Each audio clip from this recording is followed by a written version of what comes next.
ಪರ್ಯಂತರ ನಾವೆಲ್ಲರೂ ನಂಬಿಗಸ್ತರಾಗಿ ಜೀವಿಸುವ ಹಾಗೆ ತಂದೆ ನಮ್ಮೆಲ್ಲರಿಗೆ ಸಹಾಯ ಮಾಡು ತಂದೆ.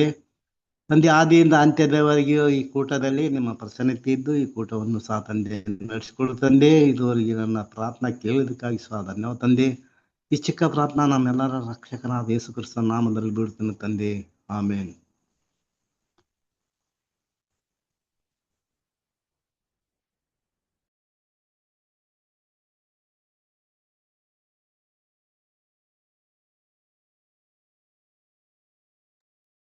ಹೇಳ್ತಾ ಇಲ್ಲ ರೀ? ಹಲೋ, ಕೇಳ್ತಾ ಇದೆ ಬ್ರದರ್. ಓಕೆ ಓಕೆ, ಕ್ಷಮಿಸಿ ದಯವಿಟ್ಟು. ಓಕೆ, ನನ್ನ ವಾಯ್ಸ್ ಕೇಳಿಸ್ತಾ ಇದೆಯಾ? ಹಾ, ಕೇಳ್ತಾ ಇದೆ. ಕ್ರಿಸ್ತನಲ್ಲಿ ಪ್ರೀತಿಯ ಸಹೋದರ ಸಹೋದರಿಯರೇ, ನಿಮ್ಮೆಲ್ಲರಿಗೂ ತಂದೆಯಾದ ದೇವರಿಂದಲೂ ಕರ್ತನಾದ ಯೇಸು ಕ್ರಿಸ್ತನ ಮೂಲಕ ಕೃಪೆಯು ಶಾಂತಿಯು ಉಂಟಾಗಲಿ. ದೇವರ ಮಹಾಕೃಪೆಯಿಂದ ಈ ಒಂದು ಸಮಯದಲ್ಲಿ ದೇವರು ನಮ್ಮನ್ನ ಜೀವಿತರ ಸಂಖ್ಯೆಯಲ್ಲಿ ಎಣಿಸಿ ದೇವರ ವಾಕ್ಯವನ್ನು ಕೇಳುವಂತ ಒಂದು ಅವಕಾಶವನ್ನ ಮಾಡಿಕೊಟ್ಟಿದ್ದಾರೆ. ಹೌದು, ಕ್ರಿಸ್ತನಲ್ಲಿ ಪ್ರೀತಿಯ ಸಹೋದರರೇ, ವಿಶೇಷವಾಗಿ ನಮ್ಮ ಸಮಯ ಕೂಡ ತುಂಬಾ ವಿಶೇಷವಾದಂತ ಒಂದು ಸಮಯವಾಗಿದೆ. ಯಾಕಂತ ಹೇಳ್ಬೇಕಾದ್ರೆ ದೇವ್ರ ಮಕ್ಕಳು ನಾವು ಓದ್ತಿರುವಂತ ಪಾಠಗಳು, ಸತ್ಯಗಳು, ಪ್ರವಾದನ ವಾಕ್ಯಗಳನ್ನ ತುಂಬಾ ಅಧಿಕವಾಗಿ ನಾವು ಈಗ ಸ್ಟಡಿ ಮಾಡ್ತಿರೋದ್ರಿಂದ ನಮ್ಗೆ ಸ್ಪಷ್ಟವಾಗಿ ಗೊತ್ತಾಗ್ತಿದೆ ಯಾವ ಒಂದು ಸಮಯದಲ್ಲಿ ನಾವು ಇದ್ದೀವಿ ಅನ್ನೋದು ಸ್ಪಷ್ಟವಾಗಿ ಗೊತ್ತಾಗ್ತಿದೆ.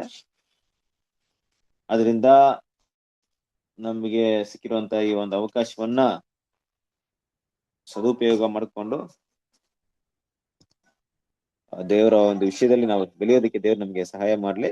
ಇವತ್ತು ನಾವು ನೋಡ್ತಿರುವಂತ ಇನ್ನು ರಾಜ್ಯ ಬರಲಿ ಅನ್ನುವಂತ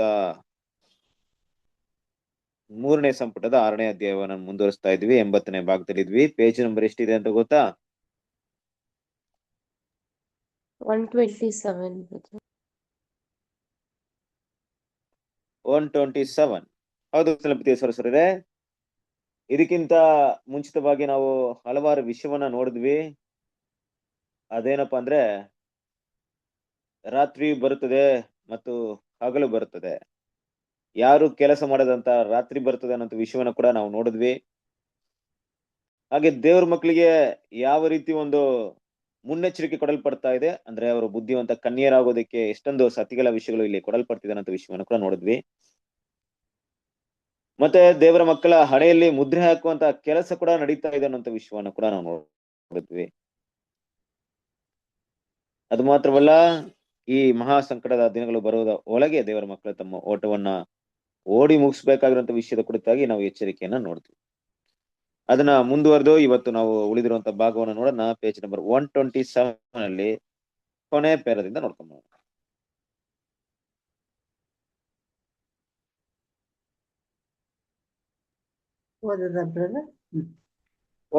ಓದಿ. ಇದೊಂದು ಸತ್ಯ ಸಂಗತಿಗಳನ್ನು ಹೊಂದಿಸಿಕೊಳ್ಳುವುದಕ್ಕಾಗಿ ಮೋಸಕರವಾಗಿ ಮಾಡಿದ ಪೇಜ್ ನಂಬರ್ 127 ಕೊನೆ ಪೇರದಿಂದ. ಇಲ್ಲ, ಅದು ನನ್ನ ಸಂಪುಟ 2 ತಗೊಂಡ್ಬಿಟ್ಟಿದ್ದೀನಿ. ಓದ್ಲಿ, ಬೇರೆಯವರು ಓದ್ಲಿ ಬ್ರದರ್. ಸರಿ, ಓಕೆ. ಸ್ಕ್ರೀನ್ ಅಲ್ಲಿ ಇದೆ, ಸ್ಕ್ರೀನ್ ಅಲ್ಲಿ ಬೇಕಾದ್ರೆ ನೋಡ್ಕೊಂಡು ಹೋಗ್ಬೋದು, ಏನು ಸಮಸ್ಯೆ. ನಾನು ಓದ್ಲಾ ಬ್ರದರ್?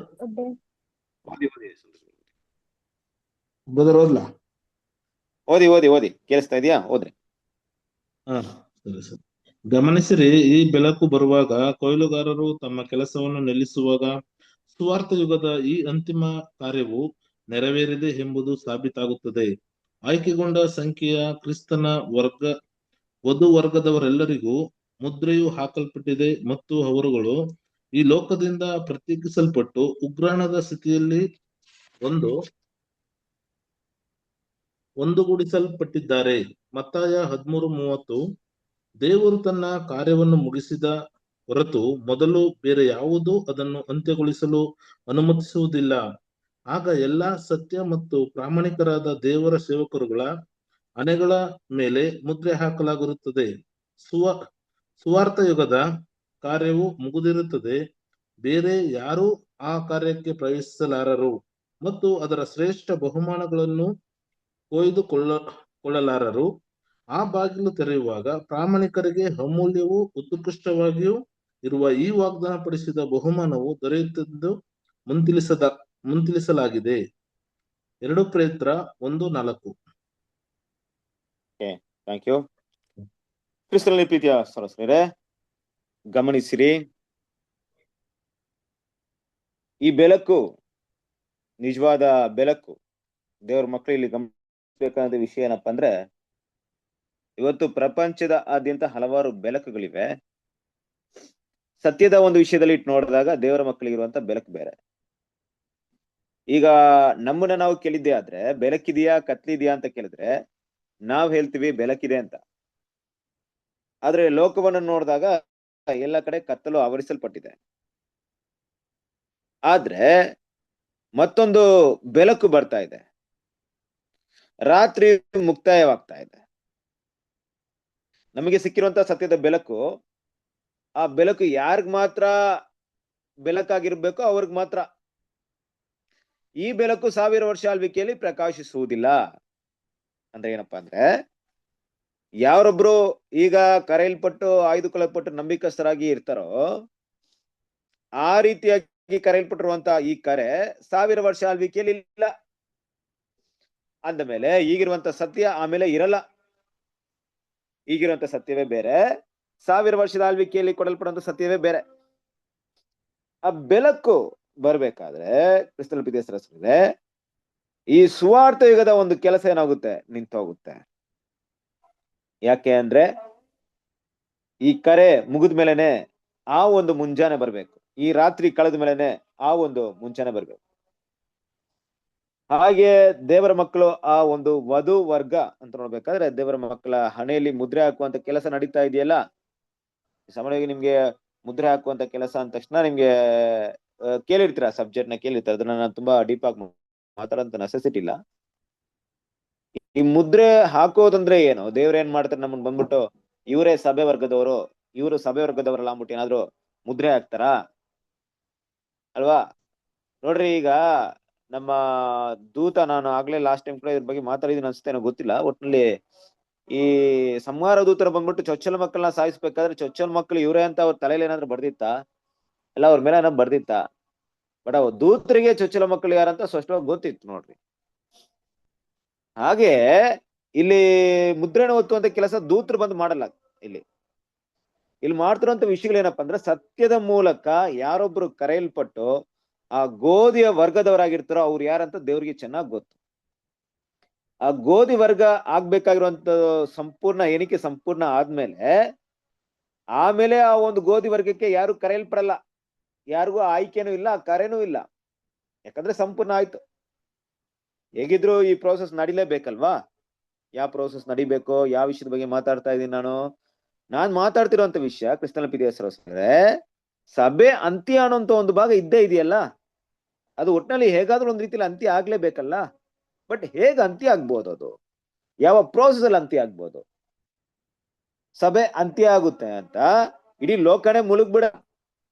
ಅನೇಕರು ತಿಳ್ಕೊಳ್ಳೋ ರೀತಿಯಲ್ಲಿ ಕೆಲವೊಂದು ದೇವರು ಪರಲೋಕ ಕರ್ಕೊಂಡು ಹೋಗ್ತಾರೆ, ಕೆಲವರು ನರಕಕ್ಕೆ ಕರ್ಕೊಂಡು ಹೋಗ್ಬಿಡ್ತಾರೆ. ಯೇಸು ಕ್ರಿಸ್ತನ್ ಬಂದು ಎಲ್ರು ಕರ್ಕೊಂಡು ಹೋದ್ಮೇಲೆ ಭೂಮಿನ ಸಂಹಾರ ಮಾಡ್ತಾರೆ ಅನ್ನೋ ರೀತಿಯಲ್ಲಿ ಇಲ್ಲ. ಸಭೆ ಹೋದ್ಮೇಲೆ ಕೂಡ ಪ್ರಪಂಚ ಮುಂದುವರಿತಾ ಇರುತ್ತೆ. ಭೂಮಿಯಲ್ಲಿ ದೇವರ ಮಕ್ಕಳು, ಮುಂದಿನ ಹಂತದ ದೇವ್ರ ಮಕ್ಕಳು ಇರ್ತಾರೆ, ಮಹಾಸಮುಖಕ್ಕೆ ಹೋಗುವಂತವ್ರು ಇರ್ತಾರೆ, ಮತ್ತೆ ಲೋಕವನ್ನ ರಕ್ಷಣೆಗೆ ತರುವಂತ ದೇವ್ರ ಮಕ್ಕಳು ಸಿದ್ಧರಾಗ್ಬೇಕು. ಇದೆಲ್ಲ ಪ್ರೋಸೆಸ್ ನಡೀತಾನೆ ಇರುತ್ತೆ. ಆದ್ರೆ ಸಭೆ ಅಂತ್ಯವಾಗಿದೆ ಅನ್ನೋದು ಒಂದು ಕ್ಲೂ ಇರ್ಬೇಕಲ್ಲ, ಒಂದು ಮಾಹಿತಿ ಇರ್ಬೇಕಲ್ಲ, ಒಂದು ವಿಷಯ ಇರ್ಬೇಕಲ್ಲ. ಅದು ಖಂಡಿತವಾಗ್ಲೂ ಏನಾಗುತ್ತೆ, ಆ ಸಮಯದಲ್ಲಿ ಗೊತ್ತಾಗುತ್ತೆ ಕ್ರಿಸ್ತನ ಪ್ರೀತಿಯ ಸಹೋದರರೇ. ಹೇಗ್ ಗೊತ್ತಾಗುತ್ತೆ, ಯಾಕೆ ಗೊತ್ತಾಗುತ್ತೆ ಅನ್ನೋದು ಸೆಕೆಂಡ್ರಿ. ಆದ್ರೆ ನಿಜವಾಗ್ಲೂ ದೇವ್ರ ಮಕ್ಕಳು ಅದು ತಿಳ್ಕೊಳಕ್ಕೆ ಭೂಮಿಯಲ್ಲಿ ಇರಲ್ಲ. ಒಂದ್ ವೇಳೆ ಆ ಕರೆನ ಓಡಿ ಒಬ್ಬ ಬುದ್ಧಿಯುಳ್ಳ ಕನ್ಯರಾಗುವಂತ ಅವಕಾಶನ ಕಳ್ಕೊಂಡಂತ ಬುದ್ಧಿ ಇಲ್ಲದ ಕನ್ಯರು ಇದ್ದಾಗ ಅವ್ರಿಗೆ ಒಂದ್ ವೇಳೆ ಗೊತ್ತಾಗ್ಬಹುದು. ಆದ್ರೆ ಮುಖ್ಯವಾಗಿ ದೇವ್ರ ಏನ್ ಮಾಡಿದ್ರೆ, ಆ ನಿಜವಾದ ಸಭೆ ಯಾರಂತ ದೇವರಿಗೆ ಚೆನ್ನಾಗಿ ಗೊತ್ತಿದೆ. ಸೊ ಅದು ಒಟ್ಟಿನಲ್ಲಿ ಹೇಗೋ ಒಂದ್ ಕಡೆ ಏನಾಗುತ್ತೆ, ಮುಕ್ತಾಯ ಬರುತ್ತೆ, ಮತ್ತೆ ಅಂತ್ಯಕ್ಕೆ ಬಂದೇ ಬರುತ್ತೆ ಅಲ್ವಾ? ಸೊ ದೇವ್ರ ಏನ್ ಮಾಡ್ತಾರೆ, ತಮ್ಮ ಕೆಲಸವನ್ನ ಸಂಪೂರ್ಣವಾಗಿ ಮುಗಿಸದೆ ಬೇರೆ ವಿಷಯಕ್ಕೆ ದೇವರು ಯಾವಾಗ್ಲೂ ಅನುಮತಿ ಕೊಡೋದೇ ಇಲ್ಲ. ಬೇರೆ ಒಂದು ಕೆಲಸಕ್ಕೆ ದೇವರು ಅನುಮತಿ ಕೊಡಲ್ಲ. ಅದು ಒಟ್ಟಿಗೆ ನಡಿಬೇಕಂದ್ರೆ ದೇವ್ರ ಉದ್ದೇಶ ಇರಲ್ಲ ಅಂತ ನೋಡಿದ್ರೆ ಏನಂತ ಅರ್ಥ? ಸಭೆ ಎಲ್ಲ ಮುಗಿದ ಮೇಲೆನೆ ಇಡೀ ಲೋಕಕ್ಕೆ ಪುನರ್ತನ ಅನ್ನುವಂತ ಭಾಗ ಇರುತ್ತೆ. ಅದಕ್ ಮೊದಲು ಪುನರ್ತನ ಭಾಗನೂ ಇರಲ್ಲ, ಯಾಕಂದ್ರೆ ಆರ್ಮಗದನ ಯುದ್ಧ ನಡಿಬೇಕು. ಅದಾದ್ಮೇಲೆ ಏನಾಗುತ್ತಂದ್ರೆ ಇಡೀ ಲೋಕಕ್ಕೆ ಪುನರ್ತನ ಅಂತ ಕೆಲಸನೂ ಬರುತ್ತೆ. ಹಾಗಾಗಿ ಈ ಮುದ್ರೆ ಹಾಕುವಂತ ಕೆಲಸ ಈಗ ತುಂಬಾ ವೇಗವಾಗಿ ನಡೀತಾ ಇದೆ. ವೇಗವಾಗಿ ನಡೀತಾ ಇದೆ ಅಂದ್ರೆ ಏನರ್ಥ ಅಂದ್ರೆ, ದೇವರ ಮಕ್ಕಳನ್ನ ಗೋಧಿಗಳಾಗಿ ಪರಿವರ್ತನೆ ಮಾಡುವಂತ ಸತ್ಯ ಎಲ್ಲ ಕಡೆ ಹರಡಲ್ಪಡ್ತಾ ಇದೆ, ಹೇಳಲ್ಪಡ್ತಿದೆ, ಸಾರಲ್ಪಡ್ತಾ ಇದೆ. ಜನರು ತಿಳ್ಕೊಳ್ಳುವಂತ ಅವಕಾಶವನ್ನ ಪಡ್ಕೊಳ್ತಾ ಇದ್ದಾರೆ. ಈ ಸುವಾರ್ತೆಯ ಸತ್ಯ ಎಲ್ಲರಿಗೂ ವೇಗವಾಗಿ ತಲುಪೋದಕ್ಕೆ ಟೆಕ್ನಾಲಜಿ ಕೂಡ ಮುಂದುವರಿತಾ ಇದೆ, ಬೆಳೀತಾ ಇದೆ. ಈಗ ಮನುಷ್ಯರು ಮಾಡುವಂತಹ ಕೆಲಸವನ್ನ ತಂತ್ರಜ್ಞಾನ ವೇಗವಾಗಿ ತುಂಬಾ ಸುಲಭವಾಗಿ ತರುವಂತ ರೀತಿಯಲ್ಲಿ ಅದು ಕೂಡ ಮಾಡಲ್ಪಡ್ತಾ ಇದೆ. ಯಾರು ದೇವರಿಗೋಸ್ಕರ ತಮ್ಮನ್ನ ಸಮರ್ಪಣೆ ಮಾಡ್ಕೊಂಡು ಓಟವನ್ನ ನಿಜವಾಗ್ಲೂ ಓಡ್ತಾರೋ ಅವ್ರು ದೇವ್ರು ಗೊತ್ತಿದೆ ಅವ್ರು ಯಾರಂತ. ಅವ್ರಿಗೆ ಮುದ್ರೆ ಹಾಕಲ್ಪಟ್ಟಿದೆ. ಮುದ್ರೆ ಹಾಕಂದ್ರೆ ಅವರೇ ಅಂತ ಕನ್ಫರ್ಮೇಶನ್ ನಡೀತಾ ಇದೆ ಅಲ್ವಾ. ಇಷ್ಟೆಲ್ಲ ಆದ್ಮೇಲೆ ಈ ಸುವಾರ್ತೆ ಈಗ ಏನಾಗುತ್ತೆ, ಒಂದಲ್ಲ ಒಂದು ದಿನ ಮುಗಿಯುತ್ತೆ. ಮುಗಿದ ಮೇಲೆ ಆ ಒಂದು ಬಾಗಿಲ ಒಳಗಡೆ ಯಾರು ಪ್ರವೇಶ ಮಾಡಲ್ಲ. ಅಂದ್ರೆ ಏನಪ್ಪಾ ಅರ್ಥ ಇಲ್ಲಿ ಬರುತ್ತೆ ಅಂದ್ರೆ, ಕ್ರಿಸ್ತನ ಪ್ರೀತಿಯ ಸಹೋದರರೇ, ಆ ಸುವಾರ್ತೆ ಯುಗ ಮುಗಿದ್ಮೇಲೆ ಯಾರು ಕೂಡ ತಮ್ಮನ್ನ ಸಜೀವ ಯಜ್ಞವಾಗಿ ಅರ್ಪಣೆ ಮಾಡಕ್ಕೆ ಸುವಾರ್ತೆ ಆ ರೀತಿಯಾದಂತ ಬೋಧನೆ ಸಾರಲ್ಪಡೋದು ಇಲ್ಲ. ಆ ರೀತಿಯಾಗಿ ಯಾರು ಅರ್ಪಣೆ ಮಾಡೋದು ಇಲ್ಲ. ನೋಡ್ರಿ, ಈಗ ನಿಮ್ಗೆ ಈ ಕರೆ ಬರ್ತಾ ಇದ್ರೆ ನೀವು ಯಾರು ಅರ್ಪಣೆ ಮಾಡ್ತಾ ಇರ್ಲಿಲ್ಲ. ಯಾರೊಬ್ಬ ಸಹೋದರಿ ದೇವ್ರ ಪ್ರೇರಣೆ ಮಾಡಿ ಇನ್ನೂ ಸುವಾರ್ತೆ ಈಗ ಇದೆ, ಇನ್ನೂ ಕೂಡ ಸಭೆ ಆಯ್ಕೆ ಬೇಕಾಗಿದೆ, ನೀವು ಸುವಾರ್ತೆ ಸಾರ್ರಿ ಅಂತ ದೇವ್ರು ಅವ್ರಿಗೆ ಪ್ರೇರಣೆ ಮಾಡದೇ ಇದ್ರೆ ನೀವು ಕೂಡ ಅದನ್ನ ಕೇಳ್ತಾ ಇರ್ಲಿಲ್ಲ. ಕೇಳಿ ಏನ್ ಮಾಡ್ತಾ ಇರ್ಲಿಲ್ಲ, ರಕ್ಷಣೆ ಹೊಂದೋದಕ್ಕೆ ಸಾಧ್ಯತೆ ಇರ್ಲಿಲ್ಲ. ನಮ್ಗೆಲ್ಲ ಒಂದು ಪ್ರಶ್ನೆ ಬಂದ್ಬಿಡುತ್ತೆ ಕ್ರಿಸ್ತನ ಪ್ರೀತಿಯ ಸಹೋದರರೇ. ನೋಡ್ರಿ, ಈಗ ನಾವ್ ಆಗ್ತಿರುವಂತ ಒಂದು ವಿಡಿಯೋ ಇರ್ಬೋದು, ಎಲ್ಲ ಯೂಟ್ಯೂಬ್ ಅಲ್ಲಿ ಇದೆ. ಗೊತ್ತಿಲ್ಲ ಆ ಒಂದು ಟೆಕ್ನಾಲಜಿ ಎಲ್ಲಿವರೆಗೂ ಯೂಸ್ ಆಗುತ್ತೆ ಅಂದ್ಬಿಟ್ಟು. ಬಟ್ ದೇವ್ರ ಯೋಜನೆ ಹೆಂಗೆ ಇರುತ್ತೆ. ಏನಕ್ಕೆ ಈ ವಿಷಯ ಮಾತಾಡ್ತಿದ್ದೀನಂದ್ರೆ, ಯೂಟ್ಯೂಬ್ ಅಲ್ಲಿ ಇದೆ. ಒಂದರ ಸಭೆ ಮುಗ್ದೋಯ್ತು, ಯಾರೊಬ್ರು ಯೂಟ್ಯೂಬ್ ಅಲ್ಲಿ ನೋಡ್ತಾರೆ, ನೋಡಿ ಈ ಸಭೆ ಬಗ್ಗೆ ಸಬ್ಜೆಕ್ಟ್ಗಳನ್ನ ಕೇಳ್ತಾರೆ. ಈಗ ತಮ್ಮನ್ನ ಅರ್ಪಣೆ ಮಾಡ್ಕೊಬಹುದಲ್ವಾ, ಅವಾಗ ತಮ್ಮನ್ನ ಸಮರ್ಪಣೆ ಮಾಡ್ಕೊಬಹುದಲ್ವಾ, ದೇವ್ರಿಗೋಸ್ಕರ ತಮ್ಮನ್ನ ತ್ಯಾಗ ಮಾಡ್ಕೊಬಹುದಲ್ವಾ. ಹಾಗಾಗೋದಕ್ಕೆ ಸಾಧ್ಯತೆ ಇದೆ ತಾನೆ ಅಂತ ನಿಮ್ ಪ್ರಶ್ನೆಗಳು ಬರ್ಬೋದು. ನಾವ್ ಇಲ್ದೇ ಇದ್ರು ಕೂಡ ಪುಸ್ತಕ ಇದೆ, ಬುಕ್ಸ್ ಇದೆ. ನಾವು ಸುವಾರ್ತೆ ಸಾರ್ಬೇಕಂತ ಅವಶ್ಯಕತೆ ಇಲ್ಲ. ಇವತ್ತು ಟೆಕ್ನಾಲಜಿ ಇದೆ. ಈ ಒಂದು ಮೀಡಿಯಾ ಮೂಲಕ ಇಲ್ಲ ಬೇರೆ ಒಂದು ಸೋಷಿಯಲ್ ಮೀಡಿಯಾ ಮೂಲಕ ಜನರದ್ದು ತಿಳ್ಕೊಳ್ಳೋಂತ ಅವಕಾಶ ಇದೆಯಲ್ಲ ಬ್ರದರ್. ಮತ್ತೆ ಅವಾಗಿನ ತಿಳ್ಕೊಂಡು ಈ ತರ ಒಂದ್ ಸತ್ಯ ಇದೆ, ಈ ತರ ಒಂದ್ ಕರೆ ಇದೆ ಅಂತ ತಮ್ಮನ್ನ ಸಮರ್ಪಣೆ ಮಾಡ್ಕೊಬೋದಾ ಅಂದ್ರೆ ಖಂಡಿತ ಆ ಸತ್ಯ ಇರಬಹುದು. ಆದ್ರೆ ಸಮರ್ಪಣೆ ಮಾಡ್ಕೊಳ್ಳಕ್ಕೆ ಸಾಧ್ಯತೆಗಳಿರಲ್ಲ.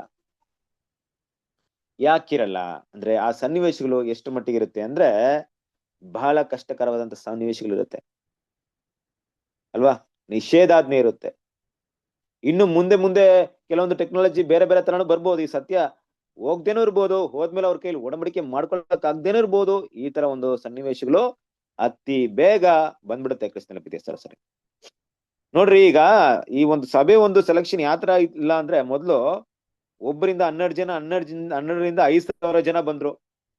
ಅದು ಬಿಗಿನಿಂಗ್, ಅದು ಆರಂಭದಲ್ಲಿ. ಯೇಸು ಕ್ರಿಸ್ತನ ಒಬ್ರು, ಅಪೊಸ್ತಲ 12 ಜನ, ಆಮೇಲೆ 70 ಜನ, ಆಮೇಲೆ 120 ಜನ, ಆಮೇಲೆ 5,000 ಜನ, 3,000 ಜನ, 5,000, ಹಿಂಗೆ ಹೋಯ್ತು ಲೆಕ್ಕ. ಇವತ್ತು ಹೆಂಗಾಗ್ತಿದೆ ಗೊತ್ತಾ? ಇವತ್ತು 5,000ದಿಂದ 2,000, 2,000ದಿಂದ 1,000, 1,000ದಿಂದ 100, 100ರಿಂದ 50, 50ರಿಂದ 10, ಈ ತರ ಹೋಗ್ತಾ ಇದೆ. ಇಳಿಕೆಗೆ ಬರ್ತಾ ಇದೆ. ಇಷ್ಟು ಜನ ನಾವೆಲ್ಲ ಇದ್ರು ಕೂಡ ಸತ್ಯವೇದ ವಿದ್ಯಾರ್ಥಿಗಳು ಅವತ್ತು 12ರಿಂದ 5,000 ಜನಕ್ಕೆ ಹೋದಂತ ಸತ್ಯ ವೇಗ ಇವತ್ತು ಹಾಗೆ ಹೋಗ್ತಾ ಇಲ್ಲ. ಅದನ್ನ ಕೇಳೋರು ಯಾರು ಇಲ್ಲ, ಕೇಳಿ ಅರ್ಪಣೆ ಮಾಡೋರು ಯಾರಿಲ್ಲ. ನೋಡ್ರಿ ಹೇಗಿದೆ ಕ್ರಿಸ್ತನ ಪ್ರೀತಿಯ ಸಹೋದರರೇ. ಅದೆಲ್ಲ ಯಾವ ರೀತಿ ಹೇಳ್ಬೋದು ಅಂದ್ರೆ, ಒಂದು ವಿಷಯವನ್ನ ಅರ್ಥ ಮಾಡ್ಕೊಂಡು ನೋಡಿ. ಈಗ ಸಾಮಾನ್ಯವಾಗಿ ಒಂದು ಬರ ಬಂದ್ಬಿಡ್ತಂತ ಇಟ್ಕೊಳ್ಳಿ. ಬರ ಬಂದ್ಬಿಟ್ಟಿದೆ, ಎಲ್ರಿಗೂ ಬರ ಇದೆ, ಊಟ ಇಲ್ಲ, ಆಹಾರ ಇಲ್ಲ, ತಿನ್ನುವಂತ ಆಹಾರಕ್ಕೆ ಬರ ಬಂದಿದೆ. ಈಗ ಎಲ್ರು ಕೂಡ ಕಷ್ಟವನ್ನ ಸಿಗ್ಲಾಕೊಂಡ್ಬಿಟ್ಟಿದ್ರೆ, ಯಾವುದೋ ಒಂದು ಪಟ್ಟಣವೋ, ಒಂದು ದೇಶವೋ, ಇಲ್ಲ ಪರ್ಟಿಕ್ಯುಲರ್ ಒಂದು ಜನಾಂಗವೋ ಆ ಒಂದು ಬರದಲ್ಲಿ ಸಿಗ್ಲಾಕೊಂಡ್ಬಿಟ್ಟಿದ್ದಾರೆ ಅಂತ ಇಟ್ಕೊಳ್ಳಿ. ಈಗ ಅವ್ರಿಗೆ ಊಟ ಬೇಕು ಅಂದ್ರೆ ಏನ್ ಮಾಡೋದು? ಯಾರೋ ಒಬ್ರು ಹೆಲಿಕಾಪ್ಟರ್ಲ್ಲೋ ಇಲ್ಲ ಬೇರೆ ಯಾವುದೋ ಮೂಲಕ ಸರ್ಕಾರ ಏನ್ ಮಾಡುತ್ತೆ, ಬೇರೆ ಜನರುಗಳ ಮೂಲಕ ಅದನ್ನ ಆಹಾರವನ್ನ ಅವ್ರಿಗೆ ಕೊಡುತ್ತೆ ಅಂತ ಇಟ್ಕೊಳ್ಳಿ. ಅವಾಗ ಅವ್ರು ಏನ್ ಮಾಡ್ತಾರೆ, ಆ ಹಸಿವೆಯಲ್ಲಿ ಸಿಕ್ಕಿದ್ದನ್ನ ತಿನ್ನಕ್ಕೆ ಇಷ್ಟಪಡ್ತಾರೆ ಅಲ್ವಾ. ಬೇರೆ ದಾರಿ ಇರಲ್ಲ ಅವರಿಗೆ.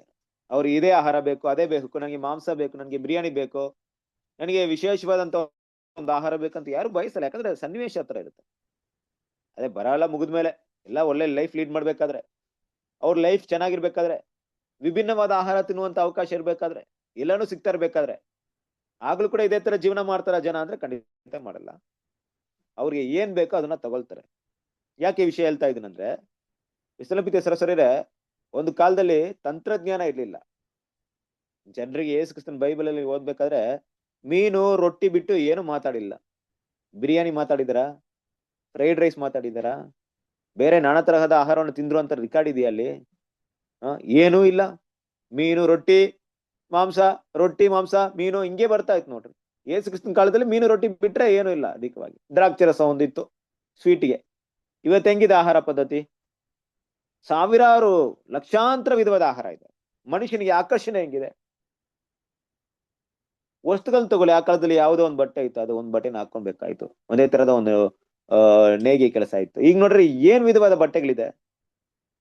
ಟೆಕ್ನಾಲಜಿ ಬಂದಿದೆ, ಏನ್ ಅನುಭವಿಸಕ್ಕೆ ಪ್ರಪಂಚ ಹಿಂಗೆಲ್ಲ ಇರ್ಬೇಕಾದ್ರೆ ಬಲಿ ಯಾರು ಕೊಡಕ್ ಹೋಗ್ತಾರೆ? ಯಾರು ಸಮರ್ಪಣೆ ಮಾಡಿ? ನೋಡಿ, ಪ್ರಪಂಚ ನನ್ನ ಸಲಿತಾ ಇದೆ. ಈ ಒಂದು ತಂತ್ರಜ್ಞಾನ ಇರುವಂತ ಯುಗದಲ್ಲಿ ನಾನು ಅನುಭವಿಸಿದೆ, ಇನ್ ಯಾವ ಯುಗದಲ್ಲಿ ಅನುಭವಿಸೋದು? ನನ್ನ ಹಿಂದಿನ ತಲೆಮಾರು ಜನ ಏನು ಅನುಭವಿಸಿಲ್ಲ. ಅವ್ರಿಗೆ ಟೆಕ್ನಾಲಜಿ ಇಲ್ಲ, ಇಲ್ದೇ ಇದ್ದಕ್ಕೆ ಅನುಭವಿಸಿಲ್ಲ. ನಾನು ಇದ್ದು ಕೂಡ ಅನುಭವಿಸಿಲ್ಲ ಅಂದ್ರೆ ನಂತರ ಮೂರ್ಖ ಯಾರು ಇರಲ್ಲ ಅಂತ ಭಾವನೆ ಪ್ರಪಂಚ ಎಲ್ಲ ತುಂಬಿಕೊಂಡಿದೆ. ಇದು ಇನ್ನೂ ಕೂಡ ಅಧಿಕವಾಗಿ ಆಗ್ಬೋದು ಮುಂದಿನ ದಿನದಲ್ಲಿ ಅಲ್ವಾ? ಯಾವ ರೀತಿಯಲ್ಲಿ ಇಷ್ಟೊಂದು ಅವಕಾಶಗಳು ನಮ್ಗೆ ಇರ್ಬೇಕಾದ್ರೆ, ನಾವು ಒಳ್ಳೆ ರೀತಿಯಲ್ಲಿ ಬದುಕಿ ಪ್ರಪಂಚವನ್ನು ಅನುಭವಿಸ್ಬೇಕಾದ್ರೆ, ಸಜೀವ ಯಜ್ಞವಾಗಿ ಕೊಡುವಂತ ಅವಕಾಶ ಏನಿದೆ, ಅವಶ್ಯಕತೆ ಏನಿದೆ, ನನಗೆ ಬೇಕಾಗಿಲ್ಲ ಅದು. ಆ ರೀತಿ ಜೀವನ ಬೇಡ ಅಂತ ಒಂದು ವಿಷಯಕ್ಕೆ ಬಂದ್ಬಿಡ್ಬೋದು. ಇನ್ನು ಕೂಡ ಹೇಗಿರುತ್ತೆ ಅಂದ್ರೆ, ಕ್ರಿಸ್ತನ ಪ್ರೀತಿಯ ಸರಸರಿದೆ, ದೇವ್ರ ಮಕ್ಳು, ನಿಜವಾದ ದೇವ್ರ ಮಕ್ಳು ಇವತ್ತು ಸತ್ಯವನ್ನ ಕೇಳಿ ಸುವಾರ್ತೆನ ಸಾರ್ತಾರೆ ಅಂತ ಇಟ್ಕೊಳ್ಳಿ. ಸುವಾರ್ತೆನ ಕೇಳೋ ಜನರೇ ಅದಕ್ಕೆ ಬೆಲೆ ಕೊಡದೆ ಹೋದಾಗ ಅವ್ರಿಗೇನಾಗುತ್ತೆ ಗೊತ್ತಾಗುತ್ತೆ. ಓಕೆ, ಯಾರಿಗ್ ಬೆಲೆ ಕೊಡ್ತಾ ಇಲ್ಲ, ಈ ಅಮೂಲ್ಯವಾದಂತ ಮುತ್ತಿಗೆ, ಈ ಒಂದು ಮುತ್ತು ಮತ್ತೆ ಈ ಒಂದು ಜುವೆಲ್ಸ್ಗೆ ಏನಾಗ್ತಿಲ್ಲ, ಬೆಲೆ ಉಳ್ಳಂತ ವಸ್ತುಗೆ, ಸತ್ಯಕ್ಕೆ ಬೆಲೆ ಕೊಡ್ತಾ ಇಲ್ಲ ಅಂದ್ಮೇಲೆ ಅವ್ರು ಏನ್ ಮಾಡ್ತಾರೆ?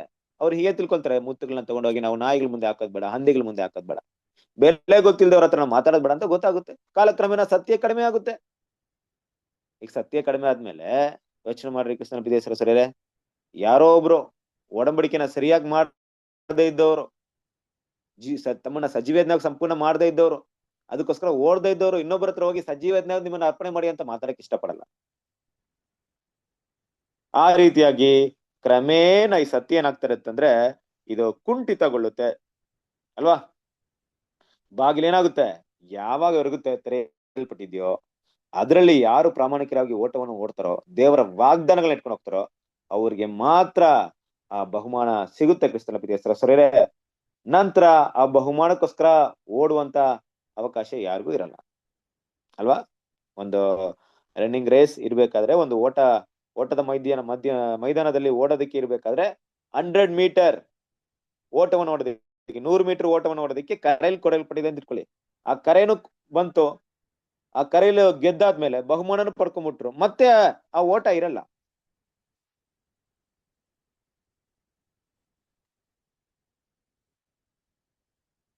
ಹಾಗೆ ಕ್ರಿಸ್ತನ ಪ್ರೀತಿಯ ಸರಸರಿಯರೇ, ಈ ಒಂದು ಸಮಯ ಕೂಡ ಹಾಗೆ ಇದೆ. ನಮ್ಮ ಸಮಯ ಬಹಳ ಹತ್ತಿರದ ಸಮಯ ಇದೆ ಅಲ್ವಾ? ದೇವ್ರೇನ್ ಮಾಡ್ತಾ ಇದ್ರೆ, ಎಲ್ಲರನ್ನ ಕೂಡಿಸಿ ಅಣಜಿಯನ್ನ ಸಪರೇಟ್ ಮಾಡುವಂತ ಕೆಲಸವನ್ನ ಕೈ ಹಾಕ್ತಿದ್ದಾರೆ. ಅದು ಮಾತ್ರ ಅಲ್ಲ, ಮಹಾ ವಿಶೇಷವಾದಂತ ಈ ಲೋಕದಲ್ಲಿ, ಕೆಟ್ಟ ಲೋಕದಲ್ಲಿ ಯಾರ ವಾಗ್ದಾನ ಹಿಡ್ಕೊಳ್ತಾ ನೋಡ್ರಿ, ಆ ವಾಕ್ಯವನ್ನು ಓದ್ಬರ್ರಿ. 2 ಪೇತ್ರ 1ನೇ ಅಧ್ಯಾಯ 4ನೇ ವಾಕ್ಯ ಓದ್ರಿ. 2 ಪೇತ್ರ 1ನೇ ಅಧ್ಯಾಯ 4ನೇ ವಾಕ್ಯ. ನೀವು ಲೋಕದಲ್ಲಿ ದುರಾಶೆಯಿಂದುಂಟಾದ ಕೆಟ್ಟತನಕ್ಕೆ ತಪ್ಪಿಸಿಕೊಂಡು ದೈವ ಸ್ವಭಾವದಲ್ಲಿ ಪಾಲನ್ನು ಹೊಂದುವವರಾಗಬೇಕೆಂಬ ಉದ್ದೇಶದಿಂದ ದೇವರು ತನ್ನ ಪ್ರಭಾವ ಗುಣಾತಿಶಯಗಳಿಂದ ಅಮೂಲ್ಯವಾಗಿಯೂ ಉತ್ಕೃಷ್ಟವಾಗಿಯೂ ಇರುವ ವಾಗ್ದಾನಗಳನ್ನು ನಮಗೆ ದಯಪಾಲಿಸಿದ್ದಾನೆ. ನೋಡಿದ್ರ ಕ್ರಿಸ್ತನ ಪ್ರೀತಿಯ ಸರಸರಿಯರೇ, ಏನ್ ಹೇಳ್ತಿದೆ ವಾಕ್ಯ? ಲೋಕದಲ್ಲಿರುವಂತ ದುರಾಶೆಗಳಿಗೆ, ಆಸೆ ನೋಡ್ರಿ ಇವತ್ತು. ಇವತ್ತು ಯಾವ ತರ ಇದೆ ಗೊತ್ತಾ ಆಸೆ ಅಂದ್ರೆ, ನಾವು ಸ್ವಲ್ಪ ದೇವ್ರ ಕೈ ಬಿಟ್ಟ ಸಾಕು, ಇಡೀ ಲೋಕವನ್ನ ಸುಖಭೋಗವಾಗಿ ಅನುಭವಿಸ್ಬೋದು. ಕೈ ಬೀಸಿ ಕರೀತಾ ಇದೆ ಪ್ರಪಂಚ, ಆ ತರ ಇದೆ. ಇದರಿಂದ ತಮ್ಮನ್ನ ಬಿಡಿಸ್ಕೊಂಡ್ಬಂದು ದೇವ್ರಿಗೋಸ್ಕರ ತ್ಯಾಗ ಮಾಡಿ ಸಜೀವಜ್ಞೆ ಕೊಡೋದು ಅನ್ನೋದು ಯಾರೊಬ್ರು ದೇವರ ವಾಗ್ದಾನವನ್ನ ನಂಬಿರ್ತಾರ ಅವರಿಂದ ಮಾತ್ರ ಸಾಧ್ಯ. ದೇವರ ಸತ್ಯ ವಾಕ್ಯವನ್ನ ಯಾರು ನಂಬ್ತಾರ ಅವರಿಂದ ಮಾತ್ರ ಅದು ಸಾಧ್ಯ, ಬೇರೆ ಯಾರಿಂದಲೂ ಸಾಧ್ಯವಾಗಲ್ಲ ಕ್ರಿಸ್ತನ ಪ್ರೀತಿಯ ಸರಸರಿಯರೇ. ಅದರಿಂದ ಈ ಸುವಾರ್ತೆ ಕರೆ ಅತಿ ಬೇಗ ಮುಕ್ತಾಯವಾಗೋದಕ್ಕೆ ಕಾಯ್ತಾ ಇದೆ. ಕಂಟಿನ್ಯೂ ಮಾಡೋಣ.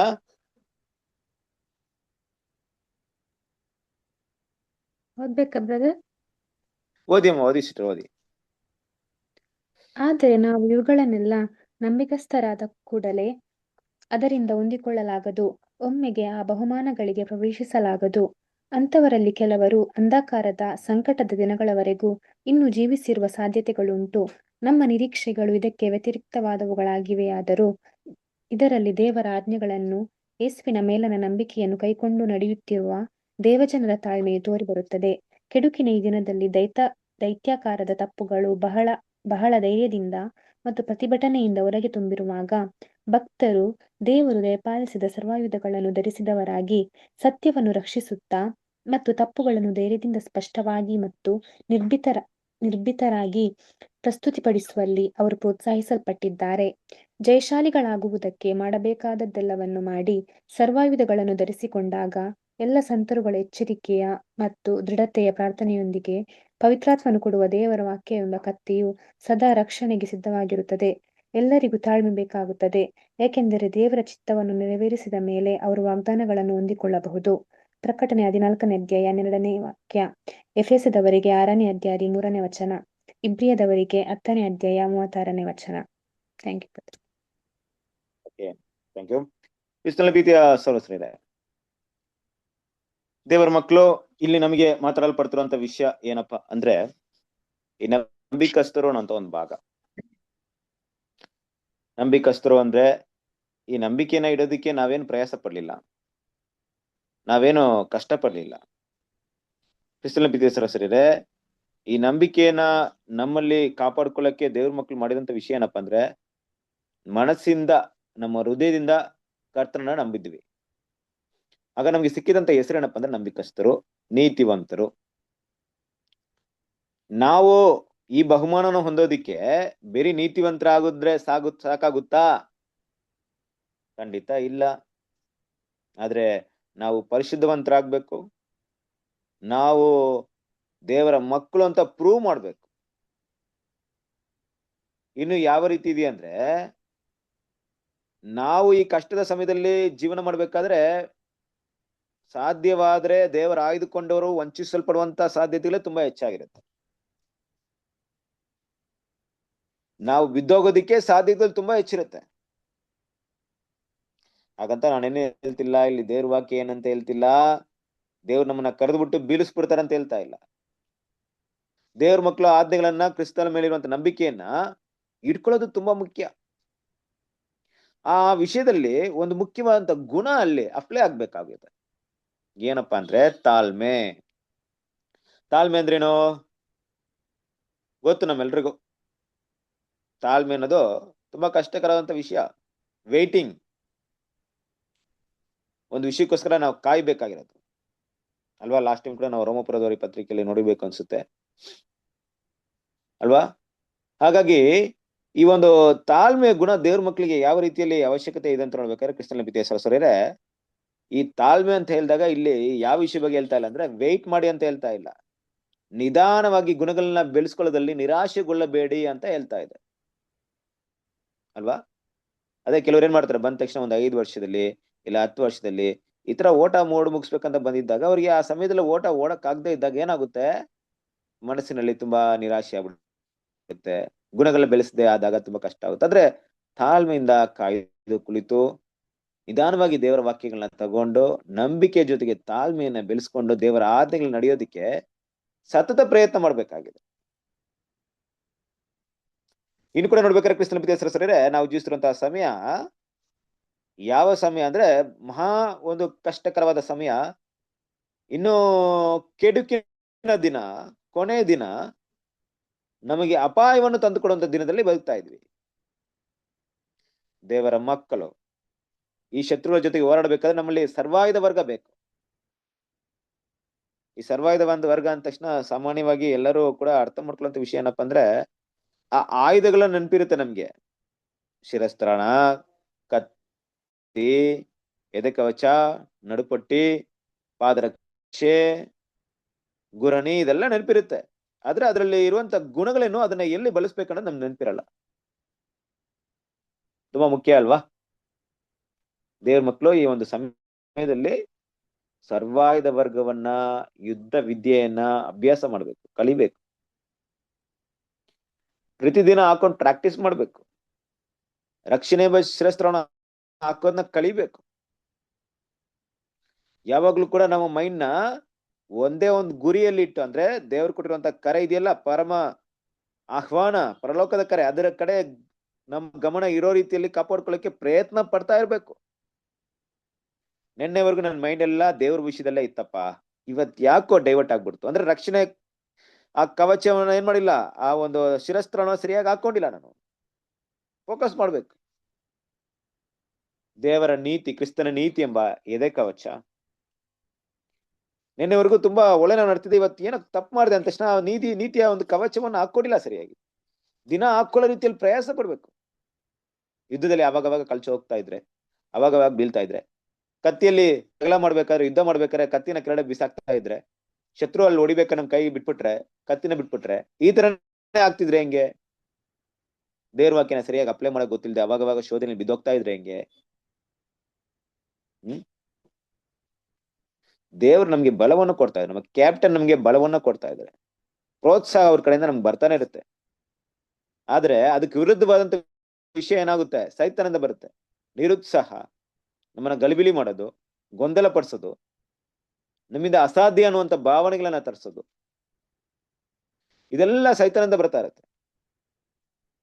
ಈ ಓಟವನ್ನ ನಾವು ಓಡಕ್ಕಾಗದೆ ಇರ್ಬೇಕಾದ್ರೆ ನಮ್ಮ ಮನಸ್ಸಲ್ಲಿ ಬಂದಂತ ವಿಷಯ ಯಾವ್ದಪ್ಪ ಅಂದ್ರೆ ಸೈತಾನ ಭಾವನೆಗಳು. ಈ ಓಟವನ್ನು ಓಡೋದಕ್ಕೆ ನಮ್ಗೆ ಸಹಾಯ ಮಾಡ್ತಿರುವಂತ ಒಳ್ಳೆ ವಿಷಯ ಏನಪ್ಪಾ ಅಂದ್ರೆ ದೇವರಿಂದ ಬಂದಂತ ಭಾವನೆಗಳು. ದೇವರ ಮಕ್ಕಳು ಆ ಒಂದು ಸರ್ವಾಯುಧ ವರ್ಗವನ್ನ ಯಾವಾಗಲೂ ಧರಿಸ್ಕೊಬೇಕು. ನೋಡ್ರಿ, ನಂಬಿಕೆ ಎಂಬ ಗುರಾಣಿ. ಆ ಗುರಾಣಿನ ಇಟ್ಕೊಳ್ತೀವಂದ್ರೆ ಕ್ರಿಸ್ತಲ್ ಪಿತೇಶ್ವರೇ, ದೇವರ ವಾಗ್ದಾನದ ಮೇಲೆ ಇರುವಂತ ನಂಬಿಕೆ, ದೇವರ ಸತ್ಯದ ಮೇಲೆ ಇರುವಂತ ನಂಬಿಕೆ ಎರಡು ಕೂಡ ತುಂಬಾ ಮುಖ್ಯ. ಈ ಎಲ್ಲ ವಿಷಯದಲ್ಲಿ ಎರಡು ಭಾಗಗಳಿದೆ ಕ್ರಿಸ್ತಲ್ ಪಿತೇಶ್ವರೇ, ದೇವರ ಮಕ್ಕಳು ಗಮನಿಸಬೇಕು ಅಲ್ವಾ? ಎರಡು ಭಾಗಗಳು ವಿಶೇಷವಾಗಿದೆ. ಒಂದು ಕತ್ತಿ ಅಂತ ತಗೊಂಡ್ರೆ ಹೆಂಗಿದೆ? ಎರಡು ಇಬ್ಬಾಯಿ ಕತ್ತಿ ಇದೆ. ಅಲ್ಲಿ ಈ ಕಡೆನೂ ಶಾರ್ಪ್ ಇದೆ, ಆ ಕಡೆನೂ ಶಾರ್ಪ್ ಇದೆ. ಮಾತಾಡೋ ನನಗೂ ಹೊಡೆಯುತ್ತೆ, ಕೆಲವಂತ ನಿಮಗೂ ಹೊಡೆಯುತ್ತೆ. ಅದನ್ನ ಸರಿಯಾಗಿ ಪ್ರಾಕ್ಟೀಸ್ ಮಾಡಕ್ ಕಲಿಬೇಕು. ಒಬ್ಬರಿಗೆ ಮಾತ್ರ ಕರೆಕ್ಷನ್ಸ್ ಅಲ್ಲ. ದೇವ್ರ ವಾಕ್ಯನ ತಗೊಂಡು ದೇವ್ರ ಮಕ್ಕಳು ಬೇರೆಯವ್ರಿಗೆ ಮಾತಾಡ್ತಾ ಇರೋದು, ಬೇರೆಯವ್ರನ್ನೇ ತಿದ್ದುತ್ತಾ ಇರೋದು, ಬೇರೆಯವ್ರನ್ನೇ ಚೇಂಜ್ ಮಾಡ್ಬೇಕಂತ ಮಾತಾಡ್ತಾ ಇದ್ರೆ ಏನು ಪ್ರಯೋಜನ ಇಲ್ಲ. ಸರಿಯಾಗಿ ಯುದ್ಧ ಮಾಡ್ತಾ ಇಲ್ಲ ನಾವು. ಅದು ನನ್ನನ್ನು ಬದಲಾಯಿಸ್ಬೇಕು, ನುಡಿದಂತೆ ನಾನ್ ನಡಿಬೇಕು, ನನ್ನನ್ನು ಕರೆಕ್ಷನ್ ಮಾಡ್ಬೇಕು, ನನಗೂ ಚುಚ್ಚಬೇಕು, ನನ್ನ ತಪ್ಪನ್ನು ಕರೆಕ್ಷನ್ ಮಾಡುವಂತ ರೀತಿಯಲ್ಲಿ ದೇವ್ರ ವಾಕ್ಯ ಇರ್ಬೇಕು ಕ್ರಿಸ್ತನ ಪಿತೇಶ್ವರೇ. ನಾವ್ ಇದೇ ರೀತಿ ಏನ್ ಮಾಡ್ತಿದ್ವಿ ಅಂದ್ರೆ ಬೇರೆಯವ್ರಿಗೆ ನಾವು ಮಾತಾಡಿ ಅವ್ರನ್ನ ಕರೆಕ್ಷನ್ ಮಾಡೋಣ, ಇವ್ರನ್ನ ಚೇಂಜ್ ಮಾಡೋಣ, ಇವ್ರಿಗೆ ಸರಿಯಾಗಿ ದೇವ್ರ ವಾಕ್ಯ ಹೇಳ್ಕೊಡೋಣ, ಇವ್ರು ತಪ್ಪು ಮಾಡ್ತಾ ಇದ್ರೆ ತಪ್ಪಿಗೆ ತಿದ್ಕೊಳ್ಳೋ ರೀತಿಯಲ್ಲಿ ಒಂದು ವಾಕ್ಯ ಕೊಡೋಣ ಅಂತ ನಾವೇನೋ ಮಾತಾಡ್ತಾ ಇದ್ರೆ ಒಂದೇ ಕಡೆ ಇರುವಂತ ಶಾರ್ಪ್ ಅಲ್ಲಿ ಹೊಡಿತಾ ಇದೀವಿ ಅಷ್ಟೇ. ಇಬ್ಬಾಯಿ ಕತ್ತಿ ಯೂಸ್ ಮಾಡ್ತಾ ಇಲ್ಲ. ಇಬ್ಬಾಯಿ ಕತ್ತಿ ಇಲ್ದೇ ಇದ್ರೆ ಸರ್ವಾಯುಧ ವರ್ಗನೇ ಇಲ್ಲ. ಅದು ಯೋಚನೆ ಮಾಡ್ರಿ. ದೇವ್ರ ಮಕ್ಳು ಇದೆಲ್ಲ ನಾವು ಕಲಿಬೇಕಂದ್ರೆ, ಈ ಯುದ್ಧ ವಿದ್ಯೆನ ಕಲಿಬೇಕಾದ್ರೆ ತಾಳ್ಮೆನ ತುಂಬಾ ಮುಖ್ಯ ಅಲ್ವಾ? ಪ್ರಾಕ್ಟೀಸ್ ಮಾಡ್ತೀವಿ, ಬಿದೋಗ್ತೀವಿ, ಪ್ರಾಕ್ಟೀಸ್ ಮಾಡ್ತೀವಿ, ಸೋತೋಗ್ತೀವಿ, ಕತ್ತಿ ಹಿಡಿಯಕ್ ಬರಲ್ಲ, ಗುರಾಣಿ ಹಿಡಿಯಕ್ ಬರಲ್ಲ, ಏನಾದ್ರೂ ಒಂದಾಗ್ತಾ ಇರುತ್ತೆ. ಎಲ್ಲಕ್ಕಿಂತ ಹೆಚ್ಚಾಗಿ ದೇವ್ರ ಮಕ್ಕಳು ಸುವಾರ್ತೆ ಎಂಬ ಪಾದರಕ್ಷೆ ಇಲ್ಲಿದ್ರೆ ನಾವು ಹೋಗ್ತಿರೋಂಥ ದಾರಿ ಏನೋ ಒಳ್ಳೆ ಹೈವೇ ಅಲ್ಲ ಅಲ್ವಾ? ಕಲ್ಲು, ಮುಳ್ಳು, ಅನೇಕ ವಿಷ ಜಂತುಗಳು ಕೂಡಿರುವಂತ ಒಂದು ಅಡವಿಯಲ್ಲಿ ಪ್ರಯಾಣ ಮಾಡೋ ರೀತಿಯಲ್ಲಿ ಪ್ರಯಾಣ ಮಾಡ್ತಾ ಇದೀವಿ. ಭಯಂಕರವಾದಂತ ಒಂದು ಗಾಢಾಂಧಕಾರದಲ್ಲಿ ಪ್ರಯಾಣ ಮಾಡ್ತಾ ಇದ್ವಿ. ಎಲ್ ಕಾಲಿಕ್ತಿವೋ, ಎಲ್ ಬೀಳ್ತೀವೋ. ಸುವಾರ್ತೆ ಎಂಬ, ಸಮಾಧಾನದ ಸುವಾರ್ತೆ ಎಂಬ ಈ ಸೇವೆನ ನಾವು ಮಾಡ್ತಾ ಇರೋದು, ಅದು ನಮ್ಮ ಪಾದಕ್ಕೆ ಪಾದರಕ್ಷಿತರ ಇರುತ್ತೆ. ನಾವು ಈ ಓಟನ ಸುಲಭವಾಗಿ ಓಡೋದಕ್ಕೆ ಸಹಾಯ ಮಾಡುತ್ತೆ. ಇಲ್ಲಾಂದ್ರೆ ಕಷ್ಟ. ಸುವಾರ್ತೆ ವಿಷಯದಲ್ಲಿ ನಾವೇನಾದ್ರೂ ಪಾಲ್ಗೊಳ್ಳದೆ ಯಾವುದೋ ಒಂದು ರೀತಿಯಲ್ಲಿ ನಾವು ಅದ್ರಲ್ಲಿ ಇನ್ವಾಲ್ವ್ಮೆಂಟ್ ತೋರಿಸದೆ ಹೋದಾಗ ಆ ಪಾದರಕ್ಷೆ ಇಲ್ಲದೆ ಕಾಣ್ಕೊಳ್ತೀವಿ. ನಿಮ್ಗೆಲ್ಲ ಪ್ರಶ್ನೆ ಬಂದ್ಬಿಡುತ್ತೆ, ಬ್ರದರ್ ಹಂಗಾದ್ರೆ ಎಲ್ರು ಕೂಡ ಸುವಾರ್ತೆನೆ ಸಾರ್ಬೇಕಾ? ಎಲ್ರು ಕೂಡ ಏನ್ ಮಾಡ್ಬೇಕು? ದೇವ್ರ ವಾಕ್ಯನ ಹೇಳ್ತಾ ಇರ್ಬೇಕಾ? ಕ್ರಿಸ್ತನ ಪಿತೇಶ್ವರೇ, ನಾನು ಏನ್ ಹೇಳ್ತಾ ಇದ್ದೀನಿ ಅಂದ್ರೆ, ಆ ಭಾವನೆಯಲ್ಲಿ ಕಾಣಿಸ್ಕೊಳ್ಪಡ್ರಿ. ಆ ಕೆಲಸಗಳನ್ನ ತುಂಬಾ ವಿಶೇಷವಾಗಿ ಮಾಡ್ಬೇಕಂತ ಅವಶ್ಯಕತೆ ಇಲ್ಲ. ಒಬ್ರು ಒಂದು ದೊಡ್ಡ ಒಂದು ಸ್ಟೇಜ್ ತಗೊಂಡು ಒಂದು 100 ಜನ ಕರೆದು ಸುವಾರ್ತೆ ಇರುವಂತ ದೊಡ್ಡ ಸುವಾರ್ತಿಗಳು ಇರ್ತಾರೆ, ಬೋಧಕರು ಇರ್ತಾರೆ ದೇವ್ರ ಮಕ್ಕಳ ಮಧ್ಯದಲ್ಲಿ. ಒಬ್ರು ಅದ್ರಲ್ಲಿ ಒಂದು ಚೇರ್ನ ಹಾಕುವಂತವ್ರ ಇರ್ತಾರೆ, ಇನ್ನೊಂಥವ್ರು ಏನೋ ಒಂದು ಅದ್ರಲ್ಲಿ ಸಣ್ಣ ಒಂದು ಭಾಗವನ್ನ ಕೆಲಸ ಮಾಡಿರ್ತಾರೆ. ಇವರೆಲ್ಲ ಸೇರಿದ್ರೆ ಸುವಾರ್ತೆ ಕೆಲಸ, ಒಬ್ಬರೇ ದೊಡ್ಡವರಲ್ಲ. ಈ ಭಾಗ, ಈ ಸೇವೆಯಲ್ಲಿ ನನ್ನದೂ ಒಂದು ಪಾಲಿರ್ಬೇಕು. ನಾನು ಏನಾದ್ರೂ ಮಾಡ್ಬೇಕು, ಇನ್ವಾಲ್ವ್ಮೆಂಟ್ ತೋರಿಸ್ಬೇಕು. ಹೇಗಾದ್ರೂ ಸುವಾರ್ತೆ ಸಾರ್ಬೇಕು, ಇಲ್ಲ ಒಬ್ರಿಗಾದ ಏನೋ ಸುವಾರ್ತೆ ಸಾರಿಗೆ ಹೇಳ್ಬೇಕು, ಯಾರಿಗಾದ್ರು ದೇವ್ರ ವಾಕ್ಯ ಹೇಳಕ್ ಸಾಧ್ಯತೆ ಇದೆ. ಈ ಭಾವನೆಯಲ್ಲಿ ನಾವು ಯಾವತ್ತೂ ಇದ್ದಾಗ ಈ ದಾರಿ ಏನಾಗುತ್ತೆ, ಸುಮುಖಮ ಆಗುತ್ತೆ, ಈಸಿ ಆಗುತ್ತೆ. ದೇವ್ರ ವಾಕ್ಯನ ಧ್ಯಾನ ಮಾಡ್ರಿ, ಮೆಡಿಟೇಟ್ ಮಾಡ್ರಿ. ನಿಮ್ಗೆ ಅವಕಾಶ ಇದ್ದಾಗ ಬೇರೆಯವ್ರಿಗೆ ಹೇಳೋ ರೀತಿಲಿ ಯಾವ ರೀತಿ ಹೇಳ್ಬೇಕಂತ ಪ್ರಾಕ್ಟೀಸ್ ಮಾಡ್ರಿ. ಇದೆಲ್ಲ ಒಂದು ಭಾಗ ಅಷ್ಟೇ. ಇದೆಲ್ಲ ಸರ್ವಾಯುಧ ವರ್ಗ. ಹೆಚ್ಚಾಗಿ ದೇವ್ರ ಮಕ್ಕಳು ನೋಡ್ರಿ, ಅಲ್ಲಿ ಸುವಾರ್ಥ ಸರ್ವಾಯುಧ ವರ್ಗ ತಗೊಂಡ್ರೆ ನಿಮ್ಗೆ ಯಾರು ಸಿಗ್ಬಿಡುತ್ತೆ. ಆದ್ರೆ ತುಂಬಾ ಮುಖ್ಯವಾಗಿ 7ನೇದು ಒಂದು ವಿಷಯ ಹೇಳ್ತಾರೆ, ಏನಂದ್ರೆ ಪ್ರಾರ್ಥನೆಯಲ್ಲಿ ನಿರತರಾಗಿರ್ರಿ. ಪ್ರೇಯರ್, ದೇವರಿಗೆ ಕಮ್ಯುನಿಕೇಶನ್ ಇರ್ಬೇಕು ಅಲ್ವಾ. ಇದೆಲ್ಲ ದೇವ್ರ ಮಕ್ಕಳಲ್ಲಿ ಕಾಣಿಸ್ಕೊಂಡ್ಪಟ್ರು ಕೂಡ ನಾವು ಜಯಶಾಲಿ ಆಗೋದಕ್ಕೆ ತಾಳ್ಮೆ ಬೇಕು. ನಂಬಿಕಸ್ಥರಾಗೋದಕ್ಕೆ ನಂಬಿಕೆ ಮಾತ್ರ ಇದ್ರೆ ಸಾಕು. ಜಯಶಾಲಿ ಆಗೋದಕ್ಕೆ ಪ್ರತಿದಿನ ಪ್ರಯತ್ನ ಪಟ್ಟು ನಮ್ಮ ಗುಣಗಳಲ್ಲಿ ಬದಲಾವಣೆ ತಂದು, ಇವತ್ತು ನಾನು ಒಂದು ಕ್ಯಾರೆಕ್ಟರ್ ವಿರುದ್ಧ ಹೋರಾಡ್ತೀನಿ, ಆಗ್ಲಿಲ್ಲ, ಬಿದೋಗ್ಬಿಟ್ಟೆ. ನಾಳೆನೂ ಹೋರಾಡ್ತೀನಿ, ಆಗ್ಲಿಲ್ಲ, ಬಿದೋಗ್ಬಿಟ್ಟೆ. ಇದೇ ತರ ಎಷ್ಟೋ ವರ್ಷ ಓಡಾಡಿದ್ದೀನಿ, ಆಗ್ಲಿಲ್ಲ, ನನ್ ಕೈಲಿ ಕ್ಯಾರೆಕ್ಟರ್ ಡೆವಲಪ್ ಮಾಡಕ್ ಆಗಲ್ಲಪ್ಪ ಅಂತ ಬಿಟ್ಬಿಟ್ರೆ ಇನ್ನೂ ಅಷ್ಟಾಗ್ಬಿಡ್ತೀವಿ. ಬಿಡಲ್ಲ, ಕೊನೆ ತನಕ ಹೋರಾಡ್ತೀನಿ ಅಂತ ಹೋರಾಡ್ತಾನೆ ಇರ್ಬೇಕು. ಗುಣಗಳ ವಿರುದ್ಧವಾಗಿ, ದೇವರಿಗೆ ಇಡಿಸಿದ ಕ್ಯಾರೆಕ್ಟರ್ ವಿರುದ್ಧವಾಗಿ ಹೋರಾಡ್ತಾನೆ ಇರ್ಬೇಕು. ಆ ಹೋರಾಡಿ ಜಯಶಾಲಿ ಹೋಗಂತ ಭಾವನೆನ ಯಾವಾಗ್ಲೂ ಬಿಡಬಾರ್ದು. ಅದು ಮಾತ್ರ ದೇವ್ರು ಕೊಟ್ಟಂತ ವಾಗ್ದಾನ ಇಟ್ಕೊಳ್ಳೋದು ಮಾತ್ರ ನಮ್ಗೆ ಜಯವನ್ನ ತಂದ್ಕೊಡುತ್ತೆ ಅನ್ನೋ ವಿಷಯವನ್ನ ನೋಡ್ತಾ ಇದೀವಿ. ಅದರಿಂದ ನಾವು ಆ ಬಾಗಿಲ ಒಳಗೆ ಪ್ರವೇಶ ಆಗೋದಕ್ಕೆ ನಮಗೆ ತುಂಬಾ ಮುಖ್ಯವಾದಂತ ಕರೆ ಇರೋದು. ಬೇರೆಯವ್ರು ಪ್ರವೇಶ ಮಾಡ್ತಾರೋ ಇಲ್ವೋ, ನಾವು ಕರೆಯಲ್ಪಟ್ಟಿದ್ದೀವಿ, ಆಯ್ದುಕೊಳ್ಳಲ್ಪಟ್ಟಿದ್ದೀವಿ, ನಂಬಿಕಸ್ಥರಾಗಿ ಕಾಣಿಸ್ಕೊಳ್ಳಕ್ಕೆ ಯಾವತ್ತೂ ಪ್ರಯತ್ನ ಮಾಡ್ಬೇಕಾಗಿದೆ. ಕ್ರಿಸ್ತನ ಪ್ರೀತಿಯ ಸಹೋದರರೇ, ಮುಂದುವರ್ಸೋಣ.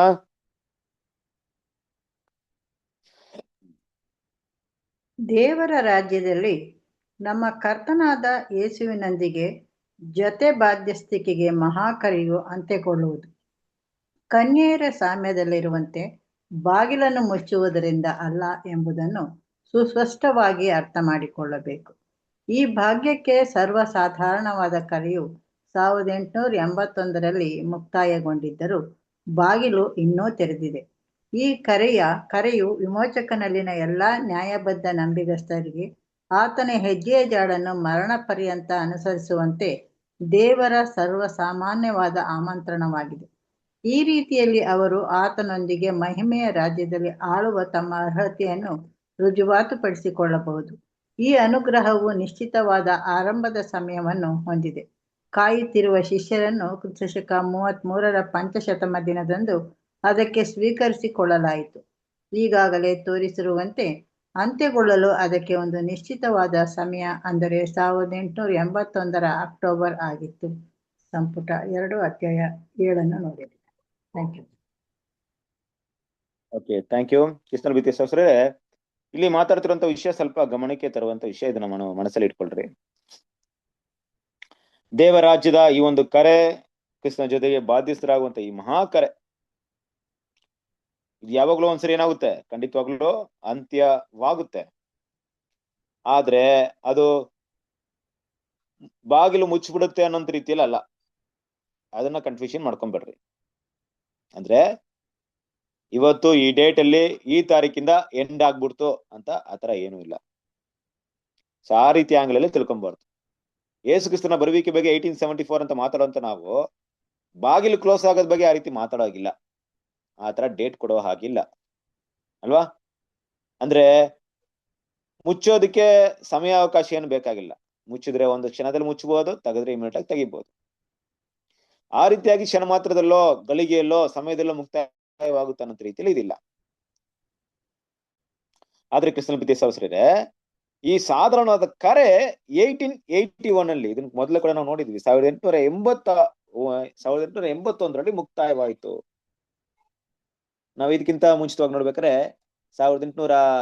1878ರ ಬಗ್ಗೆ ನೋಡಿದ್ವಿ ಅಲ್ವಾ. ಈ ಒಂದು 1881 ಅದ್ರ ಬಗ್ಗೆ ನೋಡೋಣ ಸ್ಪಷ್ಟವಾಗಿ. ನೀವು ಲಾಸ್ಟ್ ಟೈಮ್ ಕೂಡ ಅದ್ರ ಬಗ್ಗೆ ನೋಡಿದ್ವಿ ತುಂಬಾ ಹೆಚ್ಚಾಗಿ. ದೇವ್ರ ಏನ್ ಮಾಡಿದ್ರು ಅಂದ್ರೆ, ಬಾಬಿಲೋನ್ ಆ ಒಂದು ಸಭೆ, ಮಹಾಸಭೆಯಿಂದ ಎಲ್ರು ಏನ್ ಮಾಡಿದ್ರೆ ಕರೆದಾದ್ಮೇಲೆ ಆ ಒಂದು ಕರೆನ ಕರೆಯೋದನ್ನ ಸ್ಟಾಪ್ ಮಾಡಿದ್ರು. ಅಂದ್ರೆ ಇಡೀ ಲೋಕಕ್ಕೆ ಸುವಾರ್ತೆ ಸಾರಿ ಅವ್ರನ್ನ ಕರೆಯುವಂತ ಒಂದು ವಿಶೇಷ ಒಂದು ವಿಷಯವನ್ನ ಏನ್ ಮಾಡಿದ್ರು, ಸ್ಟಾಪ್ ಮಾಡಿದ್ರು. ನಾನೆಲ್ಲ ನಿಮ್ಗೆ ಅರ್ಥವಾಗ್ತಿದೆ ಅನ್ಸುತ್ತೆ, ಸ್ಪಷ್ಟವಾಗಿ ಅರ್ಥ ಮಾಡ್ಕೊಳ್ಳಿ. ಮತ್ತೊಂದ್ಸರಿ ಹೇಳ್ತೀನಿ ಕ್ಲಿಯರ್ ಆಗಿ. ಇಲ್ಲಿ ದೇವ್ರೇನ್ ಮಾಡ್ತಿಲ್ಲ, ಆ ಕರೆ ಅಲ್ಲಿಗೆ ಮುಕ್ತಾಯ ಆದ್ಮೇಲೆ ಮತ್ತೆ ಯಾರನ್ನೂ ಏನ್ ಮಾಡ್ತಾ ಇಲ್ಲ, ಆ ಕರೆಗೆ ಕರಿತಾ ಇಲ್ಲ, ಮೊದ್ಲಿದ್ದಾಗ ರೀತಿಯಲ್ಲಿ ಕರೆ ಕೊಡ್ತಾ ಇಲ್ಲ. ಆದ್ರೆ ಬಾಗಿಲು ಓಪನ್ ಇದೆ ಅಂದ್ರೆ ಏನರ್ಥ? ಫಾರ್ ಎಕ್ಸಾಂಪಲ್, ಬಾಗಿಲ ಹತ್ರ ಒಬ್ರು ಇದಾರೆ ಅಂತ ಇಟ್ಕೊಳ್ಳಿ. ಅವ್ರು ನಿಂತ್ಕೊಂಡು ಏನ್ ಮಾಡ್ತಾರೆ, ಕರೀತಾರೆ, ಬನ್ನಿ ಸರ್, ಬನ್ನಿ ಸಿಸ್ಟರ್, ಬನ್ನಿ ಬ್ರದರ್, ಇದು ಪರಲೋಕಕ್ಕೆ ಹೋಗುವಂತ ದಾರಿ, ಹೊರಡ ಹೋಗ್ರಿ ಅಂತ ಒಬ್ರು ಹೇಳ್ತಾ ಇದಾರೆ ಅಂತ ಇಟ್ಕೊಳ್ಳಿ. ಇಲ್ಲಿವರೆಗೂ ಅದಕ್ಕೆ ಒಂದು 100 ಜನ ಹೋಗ್ಬೇಕಾಗಿತ್ತು. 100 ಜನ ಏನ್ ಮಾಡಿದ್ರು, ಸೆಲೆಕ್ಷನ್ ಆದ್ರು. 100 ಜನ ಹೊರಡೋಟೋದ್ರು. ಹೊರಡೋಟಾದ್ಮೇಲೆ ಬಾಗಿಲು ಕ್ಲೋಸ್ ಆಗ್ಲಿಲ್ಲ, ಬಾಗಿಲು ಓಪನ್ ಆಗಿದೆ. ಆದ್ರೆ ಕರೆ ಕರಿತಾ ಇಲ್ಲ, ಯಾಕಂದ್ರೆ 100 ಜನ ಆಗಿದೆ ಅಲ್ಲ. ಅದ್ರಲ್ಲಿ ಒಬ್ರು ಏನ್ ಮಾಡಿದ್ರು, ಒಂದ್ 5 ಜನ 10 ಜನ ವಾಪಸ್ ಬಂದ್ಬಿಟ್ರು ಅಲ್ವಾ? ಈಗ ದೇವ್ರ ಏನ್ ಮಾಡಿಲ್ಲ ಅಂದ್ರೆ, ಈ ವಾಪಸ್ ಬಂದೇ ಪ್ಲೇಸ್ ಕೊಡ್ತಾ ಇದಾರೆ ಹೊರ್ತು ಅಲ್ವಾ, ಯಾವ ರೀತಿ ಕರೆ ಇಲ್ಲ ಅಂದ್ರೆ, ಮೊದ್ಲಿರೋ ರೀತಿಯಲ್ಲಿ ಸರ್ವಸಾಮಾನ್ಯವಾದಂತ ಕರೆ ಇಲ್ಲ ಅಲ್ವಾ? ದೇವ್ರ ಮಕ್ಕಳು ಅದನ್ನ ಸ್ಪಷ್ಟವಾಗಿ ಅರ್ಥ ಮಾಡ್ಕೊಬೇಕು. ಲಾಸ್ಟ್ ಟೈಮ್ ಕೂಡ ಇದಕ್ಕೆ ಒಂದೇ ಒಳ್ಳೆ ಎಕ್ಸಾಂಪಲ್ ನಾನು ಕೊಟ್ಟಿದ್ದೀನಿ. ಒಂದು ಪ್ರೋಗ್ರಾಮ್ಗೆ 100 ಟಿಕೆಟ್ ಇದೆ ಅಂತ ಇಟ್ಕೊಳ್ಳಿ. 100 ಟಿಕೆಟ್ ಬುಕ್ ಆದ್ಮೇಲೆ 101 ಚೇರ್ ಇಲ್ಲ, ಅಲ್ಲಿ 100 ಮಾತ್ರ ಇರೋದು. ಆಗ ಇನ್ನು ಕೂಡ 10 ಜನ ಬಂದ್ ಏನ್ ಮಾಡ್ತಾರೆ, ನಮ್ಗೂ ಕೂಡ ಟಿಕೆಟ್ ಬೇಕು ಅಂತ ಅಂಗಲಾಚ್ತಾರೆ, ಕೇಳ್ತಾರೆ. ಆದ್ರೆ ಅಲ್ಲಿರುವಂತ ಪ್ರೋಗ್ರಾಮ್ ನ ಆರ್ಗನೈಸ್ ಮಾಡೋರು ಏನಂತಾರೆ, ಇಲ್ಲ, ಆಲ್ರೆಡಿ ಮುಗೀತು, 100 ಮುಗೀತು ಅಷ್ಟೇ ಅಲ್ವಾ? ನಮ್ ಟಿಕೆಟ್, ಟ್ರೈನ್ ಟಿಕೆಟ್ ಎಲ್ಲ ಗೊತ್ತಲ್ವಾ, ಈ ವೇಟಿಂಗ್ ಲಿಸ್ಟ್ ಅಲ್ಲಿ ಇರುತ್ತೆ. ಯಾರಾದ್ರೂ ಕ್ಯಾನ್ಸಲ್ ಮಾಡಿದ್ರೆ ನಮ್ಗೆ ಫಿಲ್ ಆಗುತ್ತೆ. ಆತರ ಈಗ ಯಾರಾದ್ರೂ ಆ 100ರಲ್ಲಿ ಯಾರಾದ್ರೂ 10 ಜನ ಏನ್ ಮಾಡ್ಬೇಕು, ಕ್ಯಾನ್ಸಲ್ ಮಾಡ್ಬೇಕು. ಕ್ಯಾನ್ಸಲ್ ಮಾಡಿದ್ರೆ ನಮಗೇನಾಗುತ್ತೆ, ಅವಕಾಶ ಸಿಗುತ್ತೆ. ರೀತಿಯಲ್ಲಿ ಇವತ್ತು ನಮ್ಗೆ ಸಿಗಿರುವಂತ ಅವಕಾಶ ಎಲ್ಲ ಯಾರೋ ಮಿಸ್ ಮಾಡಿದ ಅವಕಾಶ ಅಷ್ಟೇ. ಫ್ರೆಶ್ ಕರೆ ನಮ್ಗಿಲ್ಲ. ಯಾರೋ ಕಿರೀಟವನ್ನ ಬಿಟ್ರಲ್ಲ, ಅವರ ಕರೆ ನಮ್ಮೆಲ್ರಿಗೂ ಬರ್ತಾ ಇರೋದು ಕ್ರಿಸ್ತನ ಪಿತೇಸರ ಸರ. ಅದನ್ನೇನೆ ಫಿಲ್ಮ್ ಮಾಡ್ತಾರ ದೇವ್ರು. ನಮ್ಗೆ ಫ್ರೆಶ್ ಆಗಿ ದೇವ್ರ ಏನ್ ಮಾಡ್ತಾ ಇಲ್ಲ, ಕರಿತಾ ಇಲ್ಲ. ಆದ್ರೆ ಯಾರು ಕರೆದಾದ್ಮೇಲೆ ಆ ಮರಣ ಪರ್ಯಂತರ ಕ್ರಿಸ್ತನ ಹೆಜ್ಜೆಜಡನ್ನ ಯಾರು ಫಾಲೋ ಮಾಡ್ತಾರೋ ಅವರಿಗೆ ಖಂಡಿತವಾಗ್ಲೂ ಕ್ರಿಸ್ತನ ಜೊತೆಗೆ ಆಳ್ವಿಕೆ ಮಾಡುವಂತ ಅವಕಾಶ ಇದೆ. ಯಾಕಂದ್ರೆ ಈ ಒಂದು ಕರೆ ಎಲ್ಲಿ ಶುರು ಆಯ್ತು ಅಂತ ಬ್ರದರ್ ಮಾತಾಡ್ತಿರ್ಬೇಕಾದ್ರೆ, ಕ್ರಿಸ್ತ ಶಕ 33ರಿಂದ ಆರಂಭವಾಗಿ 1881ರಲ್ಲಿ ಮುಗೀತು ಅನ್ನೋ ವಿಷಯವನ್ನ 2ನೇ ಸಂಪುಟದಲ್ಲಿ 7ನೇ ಅಧ್ಯಾಯದಲ್ಲಿ ಆಲ್ರೆಡಿ ಬರ್ದಿದ್ದಾರೆ. ಅದನ್ನ ಓದ್ಬೋದು. ಅದಾದ ನಂತರ ದೇವ್ರ ಏನ್ ಮಾಡಿದಾರೆ ಅಂದ್ರೆ, ಈ ಒಂದು ಕರೆನ ಯಾರು ಕಲ್ಕೊಳ್ತಾರೋ ಅವ್ರಿಗೆ ಮಾತ್ರ ಅವಕಾಶ ಕೊಡ್ತಾ ಇದಾರೆ ಹೊರತು ಯಾವ ಕೂಡ ಏನ್ ಮಾಡ್ತಾ ಇಲ್ಲ, ಕರೆನ ಕೊಡ್ತಾ ಇಲ್ಲ. ಹಾಗಾಗಿ ಇದು ಬಾಗಿಲು ಇನ್ನೂ ತೆರೆದಿದೆ ಅಂದ್ರೆ ಏನರ್ಥ, ಬಾಗಿಲು ಯಾವಾಗ ಕಂಪ್ಲೀಟ್ ಆಗಿ ಮುಕ್ತಾಯವಾಗುತ್ತಂದ್ರೆ, ಸಭೆ ಎಂಡ್ ಆಯ್ತು ಅಂದ್ರೆ 1,44,000 ಜನ ಓಟವನ್ನ ಓಡಿ ಮುಗಿಸ್ತಾರೆ ನೋಡ್ರಿ, ಅವಾಗ ಈ ಬಾಗಿಲು ಕ್ಲೋಸ್ ಆಗ್ಬಿಡುತ್ತೆ. ಹೊರಡೆ ಯಾರು ಕರ್ಕೊಳ್ಳಲ್ಲ. ಅವ್ರು ಓಡಿ ಮುಗಿಸದೇ ಇರೋವರೆಗೂ ಈ ಬಾಗಿಲು ಓಪನ್ ಅಲ್ಲೇ ಇರುತ್ತೆ. ಓಕೆನಾ? ಕಂಟಿನ್ಯೂ ಮಾಡೋಣ. ಮತ್ತೊಂದೆಡೆಯಲ್ಲಿ ಬಾಗಿಲು ಮುಚ್ಚುವಿಕೆಯು ಮತ್ತಾಯ 25ರಲ್ಲಿ ಎಲ್ಲರಿಗೂ ಕರೆಯಲ್ಪಟ್ಟವರು ಸೇರಿದಂತೆ ತಮ್ಮ ನಿಷ್ಠಾವಂತ ಸೇವೆಯ ಮೂಲಕ ಆ ಬಹುಮಾನಕ್ಕೆ ಅರ್ಹರಾಗಿದ್ದೇವೆಂದು ಸಾಬೀತುಪಡಿಸುವ ಎಲ್ಲ ಅವಕಾಶಗಳ ಸಂಪೂರ್ಣವಾದ ಅಂತ್ಯ ಎಂದು ಗುರುತಿಸಲ್ಪಟ್ಟಿದೆ. ಸೇವೆಯ ಎಲ್ಲ ಅವಕಾಶಗಳು ಅಲ್ಲಿಗೆ ಯಾರೂ ಕೆಲಸ ಮಾಡದ ರಾತ್ರಿಯಲ್ಲಿ ಮುಕ್ತಾಯಗೊಳ್ಳುತ್ತದೆ. ಯೋಹಾನ 9ನೇ ಅಧ್ಯಾಯ 4ನೇ ವಚನ.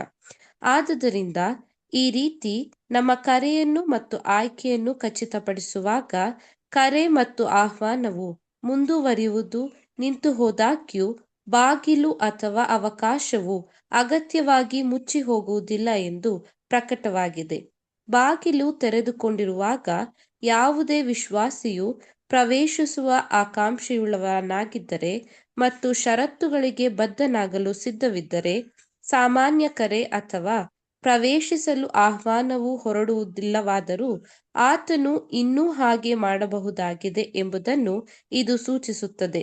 ನಿಜ ಸಂಗತಿ ಏನೆಂದರೆ, ಸಾಮಾನ್ಯ ಕರೆಯು 1881ರಲ್ಲಿ ಮುಗಿದಿರುವುದಾದರೂ ಶ್ರಮ ಮತ್ತು ತ್ಯಾಗದ ಬಾಗಿಲು ಮತ್ತು ಅವಕಾಶಗಳು ಇನ್ನೂ ಮುಚ್ಚಿ ಹೋಗಿರುವುದಿಲ್ಲ.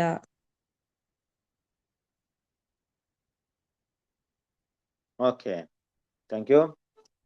ಇಷ್ಟೆಲ್ಲ ಬಿದ್ದೆ ಸರ್. ಇಲ್ಲಿ ನಾವು ಗಮನಿಸಬೇಕಾದಂತ ಒಂದು ವಿಷಯ, ಒಂದ್ ಕಡೆ ಬಾಗಿಲು ಮುಚ್ಚಿದೆ ಅಂತ ಒಂದ್ ಪಾಯಿಂಟ್ ಇದೆ, ಇನ್ನೊಂದ್ ಕಡೆ ಬಾಗಿಲು ಮುಚ್ಚಿಲ್ಲ ಅಂತ ವಿಷಯಗಳಿದೆ. ದೇವ್ರ ಮಕ್ಳು ಇದನ್ನ ಸ್ಪಷ್ಟವಾಗಿ ಈ ಒಂದು ಟಾಪಿಕ್ ಅಲ್ಲಿ ಕ್ಲಿಯರ್ ಆಗಿ ಅರ್ಥ ಮಾಡ್ಕೊಳ್ಳಕ್ಕೆ ಪ್ರಯತ್ನ ಪಡೋಣ. ಸೊ ಕನ್ಫ್ಯೂಷನ್ ಆಗೋದ್ ಬೇಡ.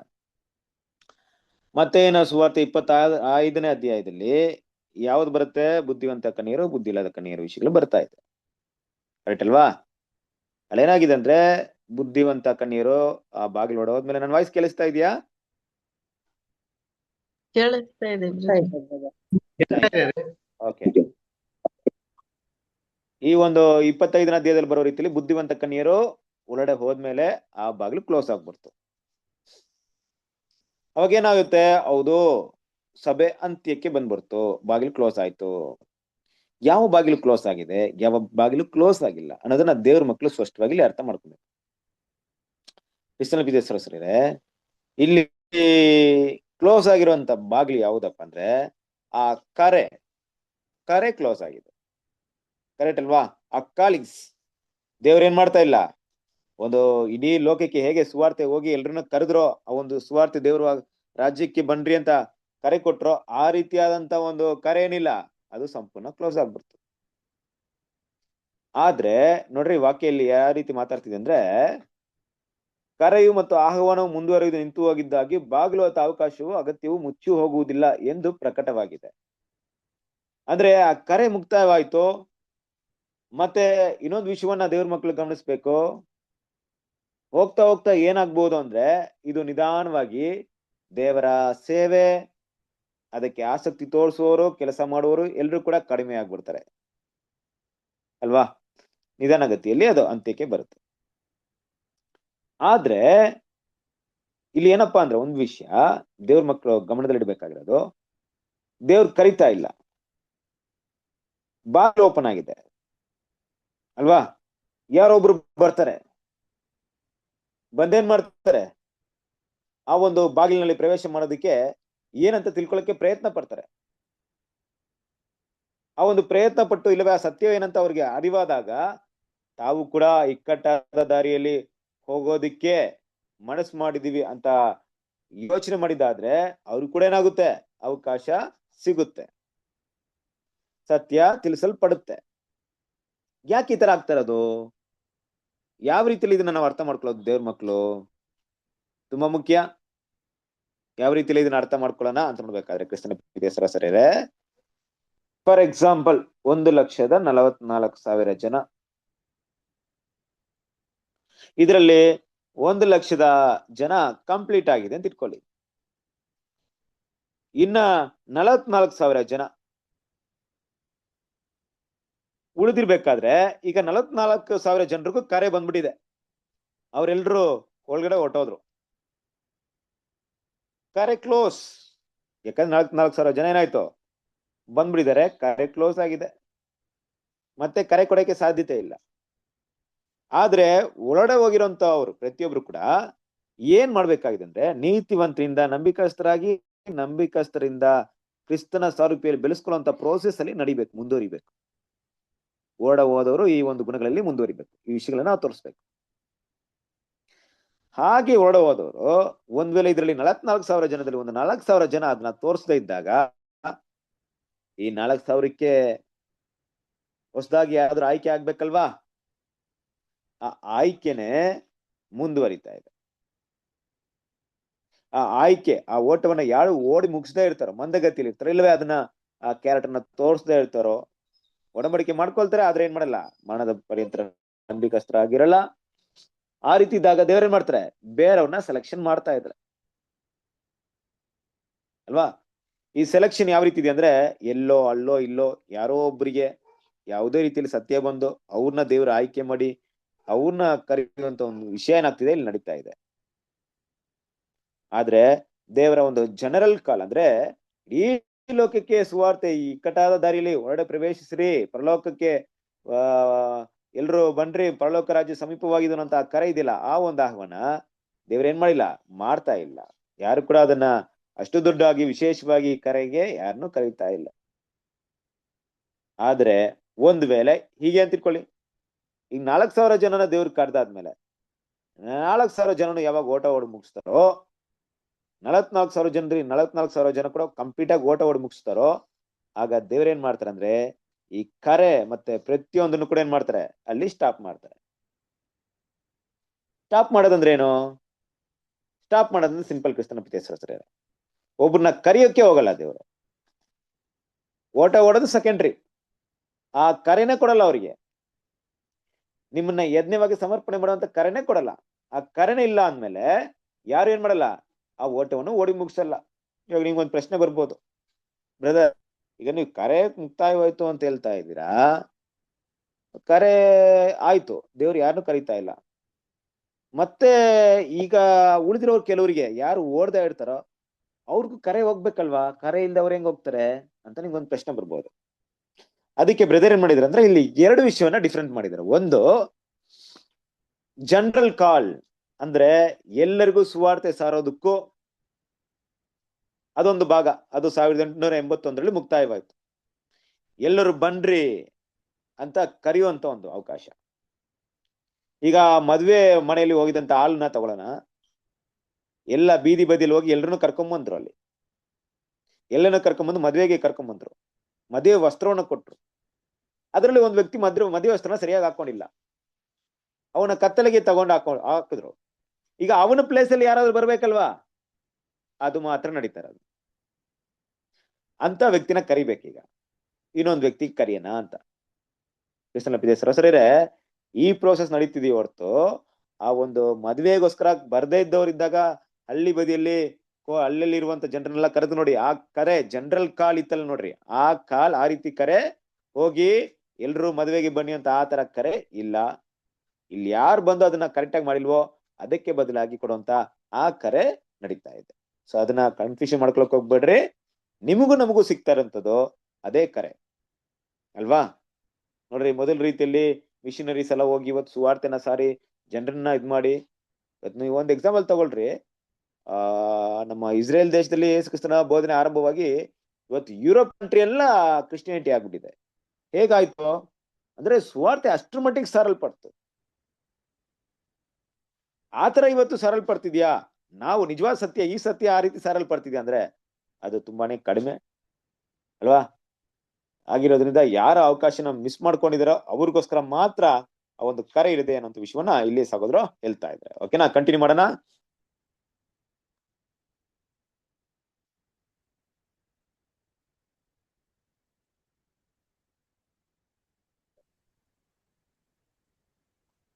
ಯಾರು ಓದ್ತೀರಾ? ಸುವಾರ್ಥ ಯುಗವು ಕರೆಯುವ ಸಮಯವಾಗಿದೆ. ಮೊದಲಿಗೆ ಪಾಪಿಗಳಿಗೆ ಪಶ್ಚಾತ್ತಾಪದ ಮತ್ತು ವಿಮೋಚಕನಾದ ಕ್ರಿಸ್ತನ ಮೇಲೆ ವಿಶ್ವಾಸವಿಡುವ ಕರೆಯಾಗಿದೆ. ಎರಡನೆಯದು ಕ್ರಿಸ್ತನ ರಾಜ್ಯದಲ್ಲಿ ಆತನೊಂದಿಗೆ ಆಳುವಂತೆ ಸಮರ್ಥರಾದವರಿಗೆ ಈಗ ಆತನ ಸ್ವಾರ್ಥ ತ್ಯಾಗದ, ಆತನ ಹೆಜ್ಜೆ ಜಾಡಿನಲ್ಲಿ ಪಯಣ ಪರ್ಯಂತ ನಡೆಯುವ ಷರತ್ತಿನ ಮೇಲೆ ನೀಡುವ ಕರೆಯಾಗಿದೆ. ಯಾಕೆಂದರೆ ಇದು ದೇವರ ರಾಜ್ಯದ ಕಾರ್ಯ ಮತ್ತು ಗೌರವಗಳನ್ನು ಬರುವ ಸಹಸ್ರಮಾನದಲ್ಲಿ ಸ್ವೀಕರಿಸುವ ಷರತ್ತಾಗಿದೆ. ಆದುದರಿಂದ ಆಗ ಕರ್ತನು ಯುಗದ ಮುಕ್ತಾಯದ ಸಮಯವೂ ಸುಗ್ಗಿಯ ಕಾಲವಾಗಿದೆ ಎಂದು ಹೇಳುತ್ತಾನೆ. ಇದು ಸ್ಪಷ್ಟವಾಗಿ ಒಂದು ಮೂಲ ಸ್ವರೂಪದ ಬದಲಾವಣೆಯಾಗಿದೆ ಎಂಬುದನ್ನು ಸೂಚಿಸುತ್ತದೆ. ಬಿತ್ತುವುದರಿಂದ ಕೊಯ್ಯುವವರೆಗೂ ಕರೆದವರನ್ನು ಪರೀಕ್ಷೆಗಾಗಿ ಕರೆಯುವುದು ಹಾಗೂ ಕರೆಯಿಂದ ಪ್ರಾರಂಭವಾದ ಕೆಲಸವನ್ನು ಮುಕ್ತಾಯಗೊಳಿಸುವುದು ಆಗಿದೆ. ಓಕೆ, ಕೃಷ್ಣ ಬಿತ್ತೇಶ್ವರೇ ನೋಡ್ರಿ, ಅದಕ್ಕೆ ಬ್ರದರ್ ಏನ್ ಮಾಡ್ತಾರೆ, ಆದಷ್ಟು ಆ ವಿಷಯನ ಸ್ಪಷ್ಟ ಮಾಡಕ್ಕೆ ಪ್ರಯತ್ನ ಪಡ್ತಾ ಇದ್ದಾರೆ. ಸ್ವಾರ್ಥ ಯುಗದ ಕರೆಯೂ ಸಮಯವಾಗಿದೆ. ಇದು ಸ್ವಾರ್ಥ ಯುಗ ಕರೆ ಅಲ್ವಾ. ಇದೊಂದು ಕಾಲಿಂಗ್ಸ್ ಅಂದ್ರೆ ಏನು? ಇನ್ವಿಟೇಷನ್ ನಮ್ಗೆ ಕೊಡ್ತಾ ಇದಾರೆ, ಬನ್ರಿ, ಯಾರ್ಯಾರು ಬರ್ಬೇಕಂತಿದ್ರೋ ಬರ್ಬೋದು, ಬನ್ನಿ ಅಂತ ಕರಿತಾ ಇದಾರೆ. ಅಲ್ಲಿ ಕಡ್ಡಾಯ ಇಲ್ಲ ಅಂತ ನಮ್ಮೆಲ್ರಿಗೂ ಗೊತ್ತು. ಈ ಕರೆಯಲ್ಲಿ ನಮ್ಗೆ ಯಾರಿಗೂ ಕಡ್ಡಾಯ ಇಲ್ಲ. ಸುವಾರ್ತೆ ನಮ್ಮ ಹತ್ರ ಬರುತ್ತೆ, ಸತ್ಯ ಇದೆ ಅಂತ ಗೊತ್ತಾಗುತ್ತೆ, ಆಗ ನಾವೇನ್ ಮಾಡ್ತೀವಿ, ಹೌದಾ ಇದೇ ಸತ್ಯನ, ಆಗಿದ್ರೆ ದೇವ್ರಿಗೆ ನಾನು ಸಮರ್ಪಣೆ ಮಾಡ್ತೀನಿ, ದೇವರಿಗೋಸ್ಕರ ಬದುಕ್ತೀನಿ ಅಂತ ನಾವು ಡಿಸಿಷನ್ ಮಾಡ್ಕೊಳ್ತೀವಿ. ಇದು 2 ಕರೆಯನ್ನ ಮುಖ್ಯವಾಗಿ ಒಳಗೊಂಡಿದೆ ಕ್ರಿಸ್ತನ ಪ್ರೀತಿಯ. ಮೊದಲನೇ ಕರೆ ಏನಪ್ಪಾ ಅಂದ್ರೆ ಅದು ಕ್ರಿಸ್ತನ ಮೇಲೆ ವಿಶ್ವಾಸವಿಡುವಂತ ಕರೆ, ನಂಬಿಕೆ ಇಟ್ರೆ ಸಾಕು, ಆ ಕರೆಯಾಗಿದೆ. ಎರಡನೇ ಕರೆ ಏನಪ್ಪಾ ಅಂದ್ರೆ ಕ್ರಿಸ್ತನ ರಾಜ್ಯದಲ್ಲಿ ಆತನೊಂದಿಗೆ ಆಳ್ವಿಕೆ ಮಾಡೋದಕ್ಕೆ ಗುಣಗಳನ್ನ ಬೆಳೆಸುವಂತ ಕರೆ, ಕ್ರಿಸ್ತನ ಸಾರೂಪ್ಯದಲ್ಲಿ ಬೆಳೆಯುವಂತ ಕರೆ, ಮರಣ ಬರೆಯುವಂತ ನಂಬಿಕೆ ಇರುವಂತ ಕರೆ. ಈ ಕರೆನೆ ದೇವ್ರು ಮೊದಲನೇ ಕರೆ ಏನ್ ಕೊಟ್ರು ಅಂದ್ರೆ ಎರಡನೇ ಕರೆ ಕೊಡೋದಕ್ಕೆ ಮೊದಲನೇ ಕರೆ ಕೊಟ್ರು ಅಲ್ವಾ. ಯಾರು ಕೂಡ ನಾವು 1ನೇ ಕ್ಲಾಸ್ ಓದಾದ್ಮೇಲೆ ನನಗೆ 1ನೇ ಕ್ಲಾಸ್ ಹಾಕಿ 2ನೇ ಕ್ಲಾಸ್ ಓದಲ್ಲ ಅಂತ ಯಾರು ನಿಂತ್ಕೊಳ್ಳಲ್ಲ. 1ನೇ ಕ್ಲಾಸ್ ಆದ್ಮೇಲೆ 2ನೇ ಕ್ಲಾಸ್ ಹೋಗ್ತೀವಿ. ದೇವ್ರು ಕೊಟ್ಟಂತ ಉದ್ದೇಶ ಅಷ್ಟೇ, ನಮ್ಮನ್ನ ಈ ಒಂದು ತರಗತಿಗೆ ತರಬೇಕು. ಅದಕ್ಕೆ 1ನೇ ತರಗತಿಗೆ ತರಬೇಕು, ನಂತರ 2ನೇ ತರಗತಿಗೆ ಕರಿಬೇಕಂತ. 1ನೇ ಕರೆ ಆಯ್ತು. ಕ್ರಿಸ್ತನ ಪ್ರಿಯ ಸಹೋದರರೇ, ಕ್ರಿಸ್ತನ ಮೇಲೆ ನಂಬಿಕೆ ಇಡೋದ್ರಿಂದ ದೇವ್ರೇನ್ ಮಾಡೋದು, ತನ್ನನ್ನ ಸಮರ್ಪಣೆ ಮಾಡೋದಕ್ಕೆ ಯಜ್ಞವಾಗಿ ಅರ್ಪಣೆ ಮಾಡುವಂತ 2ನೇ ಕರೆ ಏನ್ ಮಾಡ್ತಾರೆ, ಕೊಡ್ತಾರೆ. ಹಾಗಿರ್ಬೇಕಾದ್ರೆ ಈ 2ನೇ ಕರೆ ಯಾವ ರೀತಿ ಇದೆ ಅಂದ್ರೆ, ಈ 2ನೇ ಕರೆಗೆ ಬಹುಮಾನ ಇರೋದು. ಅಂದ್ರೆ ಯಾರು ತಮ್ಮನ್ನ ಕ್ರಿಸ್ತನ ಸಾರೂಪ್ಯದಲ್ಲಿ ಬೆಳೆಸ್ಕೊಳ್ತಾರೋ, ಮರಣದವ್ರು ನಂಬಿಕಸ್ಥರಾಗಿರ್ತಾರೋ, ಕ್ರಿಸ್ತನ ಆಳ್ವಿಕೆಯಲ್ಲಿ ಬಹುಮಾನ ಸಿಗೋದು ಈ ಒಂದು ಕರೆಗೆ. ಇನ್ನು ಸ್ಪಷ್ಟವಾಗಿ ಹೇಳ್ಬೇಕಾದ್ರೆ, ಈ ಕರೆಯಲ್ಲಿ ಯಾವುದೇ ಗೌರವಗಳು ಪ್ರಪಂಚದಲ್ಲಿ ನಮ್ಗಿಲ್ಲ. ಇರ್ಬೋದು, ಇಲ್ದೆ ಹೋಗ್ಬೋದು. ಈ ಇರ್ಬಹುದು ಅಂತ ಹೇಳಿದಾಗ ದೇವ್ರ ಮಕ್ಳು ಯಾವಾಗ್ಲೂ ಕೂಡ ಈ ಪ್ರಪಂಚದ ಒಂದು ಕೀರ್ತಿ, ಅದರ ಒಂದು ಗೌರವ, ಸ್ಥಾನಮಾನವನ್ನ ಗುರಿಯಾಗಿಟ್ಟು ನಾವ್ ಯಾರು ಓಡ್ತಾ ಇಲ್ಲ. ನಮ್ಮ ಉದ್ದೇಶ ಅದು ಅಲ್ವೇ ಅಲ್ಲ ಅಲ್ವಾ. ಈ ಪ್ರಪಂಚದಲ್ಲಿ ದೊಡ್ಡ ದೊಡ್ಡ ವ್ಯಕ್ತಿಗಳು ಚಿಕ್ಕಂದಿನಿಂದಲೇ ಏನ್ ಮಾಡ್ತಾರೆ, ಒಂದು ಗುರಿನ ಇಟ್ಕೊಂಡಿರ್ತಾರೆ. ನಾನು ದೊಡ್ಡ ಕೀರ್ತಿನ ಪಡಿಬೇಕು, ಪ್ರಪಂಚದಲ್ಲಿ, ದೇಶದಲ್ಲಿ ನಾನು ಗೌರವ ಸ್ಥಾನವನ್ನ ಪಡಿಬೇಕು ಅಂತ. ಆ ರೀತಿಯಾದಂತ ಉದ್ದೇಶ ನಮ್ಗೆ ಯಾರಿಗೂ ಇಲ್ಲ. ನಮ್ಮ ಉದ್ದೇಶ ಎಲ್ಲ ಕ್ರಿಸ್ತನ ಆಳ್ವಿಕೆಯಲ್ಲಿ. ಅದನಿಗೋಸ್ಕರ ಈ ಲೋಕದಲ್ಲಿ ಬಾಧೆಗಳನ್ನ ಮಾತ್ರ ಸಗಿಸ್ಕೊಂಡ್ರೆ ಸಾಕು. ನಮ್ಗೇನಾಗುತ್ತೆ, ಕ್ರಿಸ್ತನ ರಾಜ್ಯದಲ್ಲಿ ಆಳ್ವಿಕೆ ಸಿಗುತ್ತೆ ಅಂತ ನಂಬಿಕೆಯಲ್ಲೇ ನಾವೆಲ್ಲ ಹೋಗ್ತಾ ಇರೋದು. ಆದ್ರಿಂದ ದೇವ್ರ ಮಕ್ಳು ಇಲ್ಲಿ ಅರ್ಥ ಮಾಡ್ಕೊಬೇಕಾಗಿರೋದೇನಪ್ಪ ಅಂದ್ರೆ, ಆ ಒಂದು ಬಿತ್ತುವಂತ ಒಂದು ಕೆಲಸ ಒಂದಿದೆ. ಬಿತ್ತಿದ ಪ್ರತಿಯೊಂದು ವಿಷಯ ಕೂಡ ಕೊಯ್ಯಲ್ಪಡ್ಲೇಬೇಕು. ಬಿತ್ತಿದಾದ್ಮೇಲೆ ಹಂಗೆ ಬಿಟ್ಬಿಡಕ್ಕಾಗುತ್ತಾ? ಆಗಲ್ಲ. ಬಿತ್ತಿದಾಗ ದೇವರ ವಾಕ್ಯನ ಮೇಲೆ ಬಿತ್ತಿ ಅದು ಬೆಳೆದು ಅದು ಕೊಯ್ಯಲ್ಪಟ್ಟು ಪರಲೋಕಕ್ಕೆ ಸೇರಿಸಲ್ಪಡ್ಬೇಕು ಅಲ್ವಾ. ಕರೆ ಕೂಡ ಹಾಗೆ ಇದೆ ಕ್ರಿಸ್ತನ ಪ್ರೀತಿಯ ಸಹೋದರರೇ. ನಮ್ಗೆ ಸತ್ಯವನ್ನ ತಿಳಿದಾದ್ಮೇಲೆ ನಾವ್ ಹಳ್ಳಿಂದ, ಅಂದ್ರೆ ಈ ಗೋಧಿ ಮತ್ತು ಈ ಹಣಜಿ ಅಂತ ಹೇಳಿದಾಗ, ಹಣಜಿಗಳ ಮಧ್ಯೆ ಇದ್ದ ಗೋಧಿಯಾಗಿ ಸಪರೇಷನ್ ಮಾಡುವಂತ ಒಂದು ಕೆಲಸ ಇತ್ತು. ಈ ಗೋಧಿಯ ವರ್ಗ ಆದ್ಮೇಲೆ ಬುದ್ಧಿಯುಳ್ಳ ಕನ್ಯರು, ಬುದ್ಧಿವಂತ ಕನ್ಯರು ಆಗುವಂತ ಸಪರೇಷನ್ ಇನ್ನೊಂದು ಕೆಲಸ ಇದೆ. ಅಲ್ಲೊಂದು ಕರೆ ಇದೆ, ಅಲ್ಲೊಂದು ಸಪರೇಷನ್ ಇದೆ ಅಲ್ವಾ. ಅದಾದ್ಮೇಲೆ ಮದ್ವೆ ಮನೆಯೊಳಗೆ ಬಂದಾದ್ಮೇಲೆ ಆ ವಸ್ತ್ರವನ್ನ ಕಾಪಾಡ್ಕೊಂಡು ಕಸೂತಿ ಕೆಲಸ ಮಾಡಿ ಕ್ರಿಸ್ತನಿಗೆ ಮೊದಲಿಗಿತ್ತಿ ಅಂತ ಪ್ರೂವ್ ಮಾಡುವಂತ ಒಂದು ಕರೆಯನ್ನು ಕೂಡ ಇದೆ. ಈ ರೀತಿಯಾಗಿ ದೇವ್ರ ಮಕ್ಕಳು ಈ ಕರೆ ಅಂತ ಹೇಳಿದಾಗ ನಾವು ಕನ್ಫ್ಯೂಷನ್ ಮಾಡ್ಕೊಳ್ಳೋದು ಬೇಕಾಗಿಲ್ಲ. ವಿಭಿನ್ನವಾದಂತ ಈ ಕರೆಯಲ್ಲಿ ಯಾವ ಕರೆ ಅಂದ್ರೆ ಜನರಲ್ ಕಾಲ್, ಅದು ಮುಕ್ತಾಯವಾಗಿದೆ, ಅದು ಕ್ಲೋಸ್ ಆಗಿದೆ. ಆದ್ರೆ ದೇವ್ರ ಮಕ್ಳು ಇನ್ನೂ ಕೂಡ ನಮ್ಗೆ ಅವಕಾಶ ಇದೆ. ಯಾವ ರೀತಿಲಿ ಅವಕಾಶ ಇದೆ, ಏನದು ಸೈನೋ ಗುರುತೇನಪ್ಪ ಅಂದ್ರೆ, ನಾವು ನಮ್ಮನ್ನ ಸಜೀವ ಯಜ್ಞವಾಗಿ ಸಮರ್ಪಣೆ ಮಾಡುವಂತ ಒಂದು ಕರೆನ ಹೊಂದ್ಕೊಂಡು ಆ ಸತ್ಯವನ್ನ ಇನ್ನೂ ಕೂಡ ಕೇಳ್ತಾ ಇದೀವಿ. ಅಂದ್ರೆ ಆ ಕರೆ ಇದೆ ಅಲ್ವಾ. ನಾವು ಓಟ ಓಡಿ ಮುಗಿಸ್ಬೇಕು. ಅಂದ್ರೆ ನಾವು ಓಡಿ ಮುಗಿಸಿಲ್ಲ ಅಂದ್ರೆ ಆ ಕರೆ ಬೇರೆಯವ್ರಿಗೂ ಹೊಟ್ಟೋಗುತ್ತೆ ಅಲ್ವಾ. ಆದ್ರಿಂದ ಇದು ದೃಢವಾಗಿ ನಾವು ಇಟ್ಕೊಳ್ಳೋಣ. ಸೊ ಏನಿವೆ, ಈ ತರ ಕ್ಲಾಸ್ಗಳು ಬಂದಾಗ ಕೆಲವೊಂದು ಟೈಮಲ್ಲಿ ಸಹೋದರಿ ನಮ್ಮಲ್ಲ ತುಂಬಾ ಜನರು ಪ್ರಶ್ನೆಗಳು ಕೇಳ್ತಾ ಇರ್ತಾರೆ, ಬ್ರದರ್ ಹಂಗಂದ್ರೆ ಇನ್ನೂ ಟೈಮ್ ತುಂಬಾ ಕಡಿಮೆ ಇದೆಯಲ್ಲ, ನಮ್ ಕೈಲಿ ಓಡಕ್ಕಾಗುತ್ತಾ, ನಾವೇನೋ ಮಿಸ್ ಮಾಡ್ಕೊಂಡ್ಬಿಟ್ರೆ, ಈಗ ನಾವು ಆ ಕರೆನ ಕಳ್ಕೊಳಕ್ಕೆ ಇಷ್ಟೊಂದು ಶೋಧನೆ ಇದೆಯಲ್ಲ ಪ್ರಪಂಚದಲ್ಲಿ, ಇಷ್ಟೊಂದು ಕಷ್ಟಾನುಭವಗಳನ್ನ ದಾಟ್ಕೊಂಡು ನಮ್ ಕೈಲಿ ಓಡಕ್ಕಾಗುತ್ತಾ? ಕ್ರಿಸ್ತನ ಪ್ರೀತಿಯ ಸಹೋದರರೇ, ನಮ್ ಕೈಲಿ ಓಡಕ್ಕಾಗಲ್ಲ ಅಂತ ಗೊತ್ತಿಲ್ಲದೆ ಇದ್ರೆ ದೇವ್ರು ನಮ್ಮನ್ನ ಕರಿತಾನೆ ಇರ್ಲಿಲ್ಲ. ನಮ್ಮನ್ನ ನಂಬಿ ಕರೆದಿದ್ದಾರೆ ದೇವ್ರು ಅಲ್ವಾ. ನಿಮ್ಮ ಒಂದು ಮಗು ಇದೆ, ನಿಮ್ ಮಗುಗೆ ಸೈಕಲ್ನ ಕಳಿಸ್ಕೊಡ್ಬೇಕಂತ ನೀವು ಆಸೆ ಪಡ್ತೀರಾ. ಆ ಮಗು ಹೇಳುತ್ತೆ ನನ್ ಕೈಲಿ ಆಗಲ್ಲ ಅಂತ, ನೀವೇನಂತೀರಾ? ನಾ ಕಲಿಸ್ಕೊಡ್ತೀನಿ. ಕಲಿತೀನಿ. ಇಲ್ಲ, ಮಗು ಹೇಳುತ್ತೆ ನನ್ ಕೈಲಿ ಖಂಡಿತ ಆಗಲ್ಲ, ನನ್ ಕೈಲಿ ತುಳಿಯಕ್ಕಾಗಲ್ಲ, ಬಿದ್ದೋಗ್ಬಿಡ್ತೀನಿ, ಏಟಾಗುತ್ತೆ, ನನ್ ಸೈಕಲ್ ನೋಡಿದ್ರೆ ಭಯ ಆಗ್ತಾ ಇದೆ, ಬೇಡಪ್ಪ ಬೇಡಮ್ಮ ನನ್ ಬಿಟ್ಬಿಟ್ರಿ, ನನ್ಗೆ ಬೇಕಾಗಿಲ್ಲ ಸೈಕಲ್ ಅಂದ್ರೆ ಏನ್ ಮಾಡ್ತೀರಾ ನೀವು? ನಿಮ್ಗೆ ಅರ್ಥವಾಗುತ್ತೆ ಏನಂತ ಅರ್ಥ. ಮಗು ಒಟ್ನಲ್ಲಿ ನಾವೇನ್ ಮಾಡ್ತೀವಿ, ನಮ್ಗ್ ಗೊತ್ತು, ಯಾಕೆ ಅಂದ್ರೆ ನಾವು ಸೈಕಲ್ ಓಡಿಸಿ ಕಲ್ತ್ ಬಂದಿದೀವಿ. ಬಿದ್ರೇನೆ ನಾವು ಕಲಿಯೋದು. ಮಗು ಹಾಗೆ ಹೇಳುತ್ತಂತ ನಾವ್ ಬಿಟ್ಬಿಡಲ್ಲ, ಕಳಿಸ್ತೀವಿ ಅಲ್ವಾ.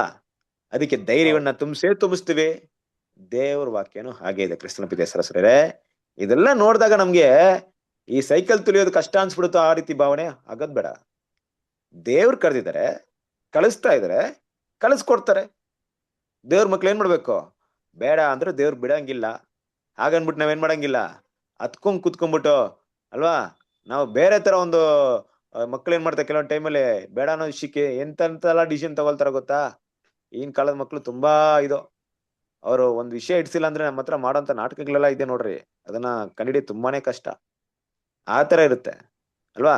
ನಾವ್ ಆ ರೀತಿ ಮಾಡ್ತಾ ಹೋದ್ರೆ ಏನಾಗುತ್ತೆ, ದೇವ್ರ ಕೊನೆಗೆ ಬಿಟ್ಬಿಡ್ತಾರೆ ನಮ್ಗೆ.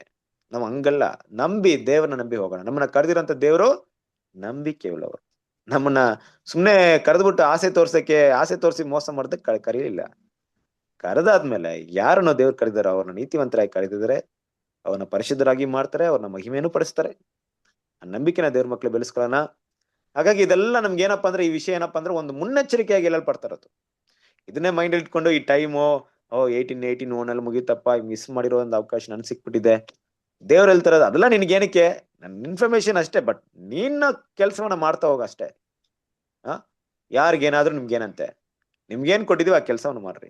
ಅಲ್ಲಿ ಯುದ್ಧ ನಡೀತಾ ಇದೆ, ಇಸ್ರೇಲ್ ಪ್ಯಾಲೆಸ್ಟೈನ್ ಯುದ್ಧ ನಡೀತಾ ಇದೆ. ಅಯ್ಯೋ ಯುದ್ಧ ನಡೀತಾ ಇದೆ ನಮ್ಗೆಲ್ಲ, ಅದು ನಮ್ ಬೇಕಾಗಿಲ್ಲ. ದೇವ್ರ ಮಕ್ಳು ನಮ್ಗೇನಿದೆ, ನಮ್ ಲೈಫ್ ನಮ್ದೇ. ಎಲ್ಲೆಲ್ಲ ಏನೇ ನಡೀತಾ ಇದೆ ನಮ್ಗೆಲ್ಲ, ನಮ್ಮಲ್ಲಿ ಏನ್ ಬದಲಾವಣೆ ಇಲ್ಲ. ನಾವು ಕೆಲಸ ಆತ್ಮಿಕವಾದ ಕೆಲಸ ಏನಪ್ಪಾ ಅಂದ್ರೆ, ಮರಣದ ಬರಿಯಂತ್ರ ನಂಬಿಕಸ್ತನಾಗಿರೋದಷ್ಟೇ ನನ್ನ ಕೆಲಸ. ಅದೇನ್ ಬೇಕಾರಾಗ್ಲಿ, ದೇವ್ರು ಯಾವಾಗ ಕರೆದ್ರೋ ದೇವ್ರ ಮುಂದೆ ಆನೆಸ್ಟಾಗಿ ತೋರಿಸ್ಬೇಕು. ಇದೆಲ್ಲ ನಮ್ಗೆ ಇನ್ನೂ ಏನಾಗುತ್ತೆ, ಹೌದಪ್ಪ ಇದು ತುಂಬಾ ಸೀರಿಯಸ್ ಮ್ಯಾಟ್ರು, ನಾನು ಇದಕ್ಕೆ ಇನ್ನೂ ಸೀರಿಯಸ್ನ ತೋರಿಸ್ಬೇಕಂತ ಭಾವನೆ ಬರ್ಬೇಕು ಹೊರತು, ಅಯ್ಯಯ್ಯೋ ಇಷ್ಟು ಕಷ್ಟ ಇದೆಯಾ, ಈ ತರ ಇದೆಯಾ, ಆ ತರ ಇದೆಯಾ ಅಂತ ಭಯ ಪಡೋದಕ್ಕೆ ಇದು ಯಾವುದೂ ಇಲ್ಲ. ಆ ತರ ತಿಳ್ಕೊಳ್ರಿ, ದೇವ್ರ ಮೇಲೆ ನಂಬಿಕೆ ಇಟ್ಕೊಳ್ರಿ, ದೇವರ ವಾಗ್ದಾನದಲ್ಲಿ ಭರವಸೆ ಇಟ್ಕೊಳ್ರಿ.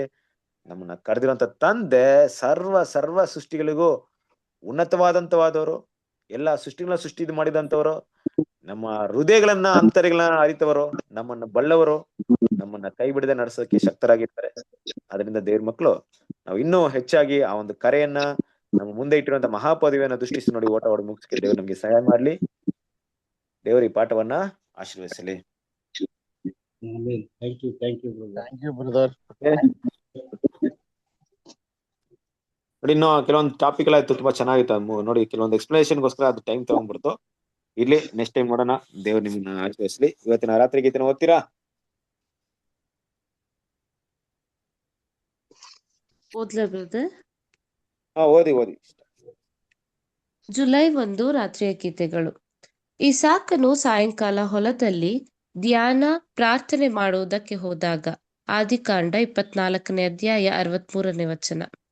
ನಮ್ಮ ಕರ್ತನು ತನ್ನ ಜ್ಞಾನದಿಂದ, ಕಾಳಜಿಯಿಂದ ಮತ್ತು ಖಚಿತತೆಯಿಂದ ದೇವರ ಮಗುವಿಗೆ ಎಲ್ಲಾ ವಿಷಯಗಳು ಒಳ್ಳೆಯದಕ್ಕಾಗಿ ಕೆಲಸ ಮಾಡುತ್ತದೆ ಎಂಬ ಈ ದಿನದ ಘಟನೆಗಳನ್ನು ನೆನಪಿಸಿಕೊಳ್ಳದೆ ಇರುವುದು ಮತ್ತು ಪ್ರಭಾವಿತರಾಗದೆ ಇರುವುದು ಹೇಗೆ ಸಾಧ್ಯ?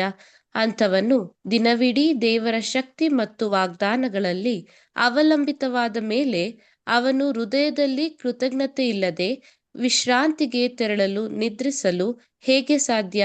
ಅಂಥವನು ಹೃದಯವನ್ನು ಬಾಗಿ ಮೊಣಕಾಲು ಊರುವುದು, ಗೌರವಿಸುವುದು ಮತ್ತು ಧನ್ಯವಾದಗಳನ್ನು ಸಲ್ಲಿಸುವುದು ಎಷ್ಟು ಸೂಕ್ತವಾಗಿದೆ. Thank you brother. Thank you. ಹೌದು, ಕೃಷ್ಣನ ಪ್ರೀತಿಯ ಸರಸರರೇ, ಇಸಾಕನು ಸಾಯಂಕಾಲ ಹೊಲದಲ್ಲಿ ಧ್ಯಾನ ಮಾಡೋದಕ್ಕೆ ಹೋದಾಗ, ಕರೆಕ್ಟ್ ಅಲ್ವಾ? ದೇವ್ರ ಮಕ್ಕಳು ಇದೇ ಒಂದು ಭಾವನೆ ಇಟ್ಕೊಳ್ಳೋಣ.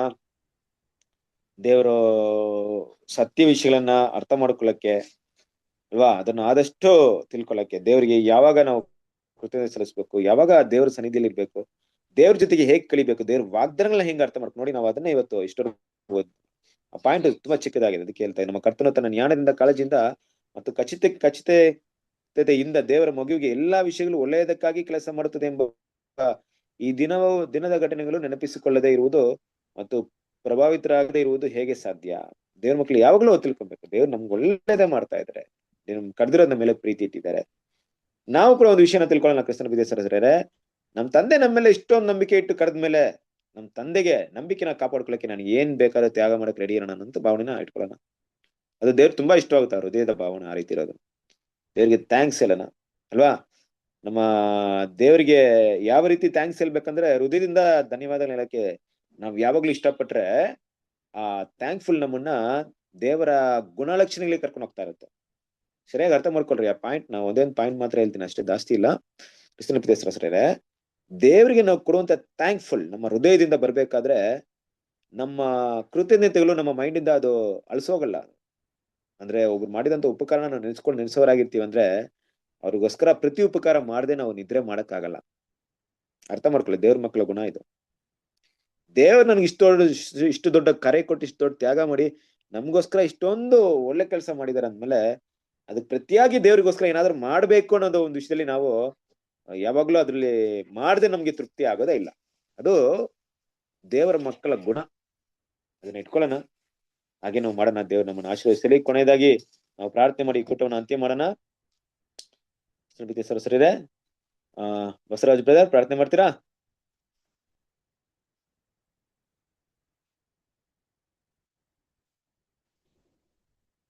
ಬಸವರಾಜ್ ಬ್ರದರ್ ಪ್ರಾರ್ಥನೆ ಮಾಡ್ತೀರಾ? ಯಾರು ಬ್ರದರ್? ನಮ್ ಬ್ರದರ್ ಬಸವರಾಜ್ ಬ್ರದರ್ ಕೇಳಿಸ್ತಾ ಇದೆಯಾ? ಬಸವರಾಜ್ ಬ್ರದರ್ ಇಲ್ವಾ? Basavaraj brother okay. ಯಾರು ಮಾಡ್ತೀರಾ ಪ್ರಾರ್ಥನೆ? ಮೋಹನ್ ರಾಜ್ ಬ್ರದರ್ ಪ್ರಾರ್ಥನೆ ಮಾಡ್ತೀರಾ? ಮಾಡ್ತೀನಿ ಬ್ರದರ್. ಮಾಡಿ. ಸರಿ, ಓಕೆ, ಪ್ರಾರ್ಥನೆ ಮಾಡೋಣ. ನಮ್ಮನ್ನ ಅತಿ ಹೆಚ್ಚಾಗಿ ಪ್ರೀತಿ ಮಾಡಿದಂತ ಪರಲೋಕದ ಜೀವುಳ ನಮ್ಮ ತಂದೆಯಾದ ದೇವರೇ, ಮತ್ತೊಂದು ಆವರ್ತಿ ನಿಮಗೆ ಕೃತಜ್ಞತೆಯನ್ನು ಸಲ್ಲಿಸ್ತೇವೆ. ತಂದೆ, ನೀನು ಮಾಡಿದ ಎಲ್ಲ ಮಹೋಪಕಾರಗಳಿಗಾಗಿ ನಿಮಗೆ ವಂದನೆಗಳು ಸಲ್ಲಿಸ್ತೇವೆ. ನಮ್ಮೊಟ್ಟಿಗೆ ಇದು ನಡೆಸಿದ್ರಿ, ನಿಮ್ಗೆ ಸ್ತೋತ್ರ.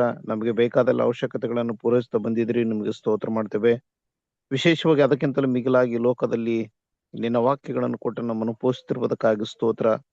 ಶಾರೀರಿಕವಾಗಿ ನಾವು ತೆಗೆದುಕೊಳ್ಳುವಂತ ಆಹಾರಕ್ಕಿಂತಲೂ ಆತ್ಮಿಕವಾಗಿ ಕೊಟ್ಟಿರ್ತಕ್ಕಂಥ ಆಹಾರಕ್ಕಾಗಿ ನಿಮಗೆ ಕೃತಜ್ಞತೆಯನ್ನು ಸಲ್ಲಿಸ್ತೇವೆ. ತಂದೆಯಾದ ದೇವರೇ, ವಿಶೇಷವಾಗಿ ಸಾಯಂಕಾಲ ವೇಳೆಯಲ್ಲಿ ರಿಚರ್ಡ್ ಬ್ರದರ್ ಮೂಲಕ ತಂದೆಯಾದ ದೇವರೇ ಸುಗ್ಗಿ ಕಾಲದ ಕುರಿತು ಮತ್ತು ಪರಲೋಕ ರಾಜ್ಯಕ್ಕೆ ಸೇರೋದ್ರ ಕುರಿತು ಮತ್ತು ಓಟವನ್ನು ಓಡ್ಲಿಕ್ಕೆ ಬೇಕಾದಂತ ಸಹಾಯ ಮತ್ತು ಅದಕ್ಕೆ ಬೇಕಾದಂತ ಜ್ಞಾನ, ಆತ್ಮನ ಬಲ, ತಿಳುವಳಿಕೆ ಉಳ್ಳ ವಾಕ್ಯಗಳನ್ನು ಇಲ್ಲಿವರೆಗೂ ನಮಗೆ ದಯಪಾಲಿಸಿಕೊಟ್ಟಿದ್ರಿ, ನಿಮಗೆ ಸ್ತೋತ್ರ. ಬ್ರದರ್ ಅವ್ರು ಕೊಟ್ಟಂತ ಜ್ಞಾನಕ್ಕಾಗಿ ನಿಮಗೆ ವಂದನೆಗಳು ಸಲ್ಲಿಸ್ತೇವೆ. ದೇವರೇ, ಅವರನ್ನು ಇನ್ನೂ ಬಲವಾಗಿ ನೀವು ಉಪಯೋಗಿಸಿರಿ, ಇನ್ನೂ ಬಲವಾಗಿ ಅವ್ರ ಮಾತುಗಳನ್ನು ಆಡಲು ಸಹಾಯ ಮಾಡ್ರಂತ ನಾನು ಬೇಡಿಕೊಳ್ಳುತ್ತೇನೆ.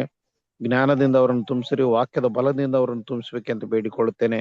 ಮಾತ್ರವಲ್ಲದೆ ತಂದೆಯಾದ ದೇವರೇ, ಅವ್ರು ಕೊಟ್ಟಂತ ಕುಟುಂಬ ಮತ್ತು ಮಕ್ಕಳಿಗಾಗಿ ನಿಮಗೆ ಸ್ತೋತ್ರ ಮಾಡ್ತೇವೆ. ದೇವರೇ, ಆಶೀರ್ವದಿಸಿ ನಡೆಸಿ ಅಂತ ಬೇಡಿಕೊಳ್ಳುತ್ತೇನೆ. ಸೇರಿ ಬಂದಿರತಕ್ಕಂಥ ಎಲ್ಲಾ ಸಹೋದರ ಮತ್ತು ಸಹೋದರಿಯರಿಗಾಗಿ, ಆನ್ಲೈನ್ ನಲ್ಲಿ ಸೇರಿರ್ತಕ್ಕಂಥ ಸಹೋದರ ಸಹೋದರಿಯರಿಗಾಗಿ ಮತ್ತು ಬಾರದಿರ್ತಕ್ಕಂಥ ಅನೇಕ ನಿನ್ನ ಮಕ್ಕಳಿಗಾಗಿ ನಾನು ಪ್ರಾರ್ಥನೆ. ದೇವರ ಪ್ರತಿಯೊಬ್ಬೊಬ್ರು ಕೂಡ ಬಂದು ಈ ವಾಕ್ಯಗಳನ್ನು ಕಲಿಯುವಂತೆ ಮತ್ತು ತಂದೆಯ ದೇವರು ನೀನು ನಮಗೆ ಕೊಟ್ಟಂತ ಓಟವನ್ನು ನಿಮ್ಮ ಕುಮಾರನ ಮೂಲಕ ನಮಗೆ ಅನುಗ್ರಹಿಸಿದ ಎಲ್ಲಾ ಕಾರ್ಯಗಳನ್ನು ಮಾಡ್ಲಿಕ್ಕೆ ನಮಗೆ ಸಹಾಯ ಮಾಡು, ಬಲಪಡಿಸು, ನಿನ್ನ ಚಿತ್ತಕ್ಕನುಸಾರ ನಡೆಸಿ ಎಂದು ಬೇಡಿಕೊಳ್ತೇವೆ.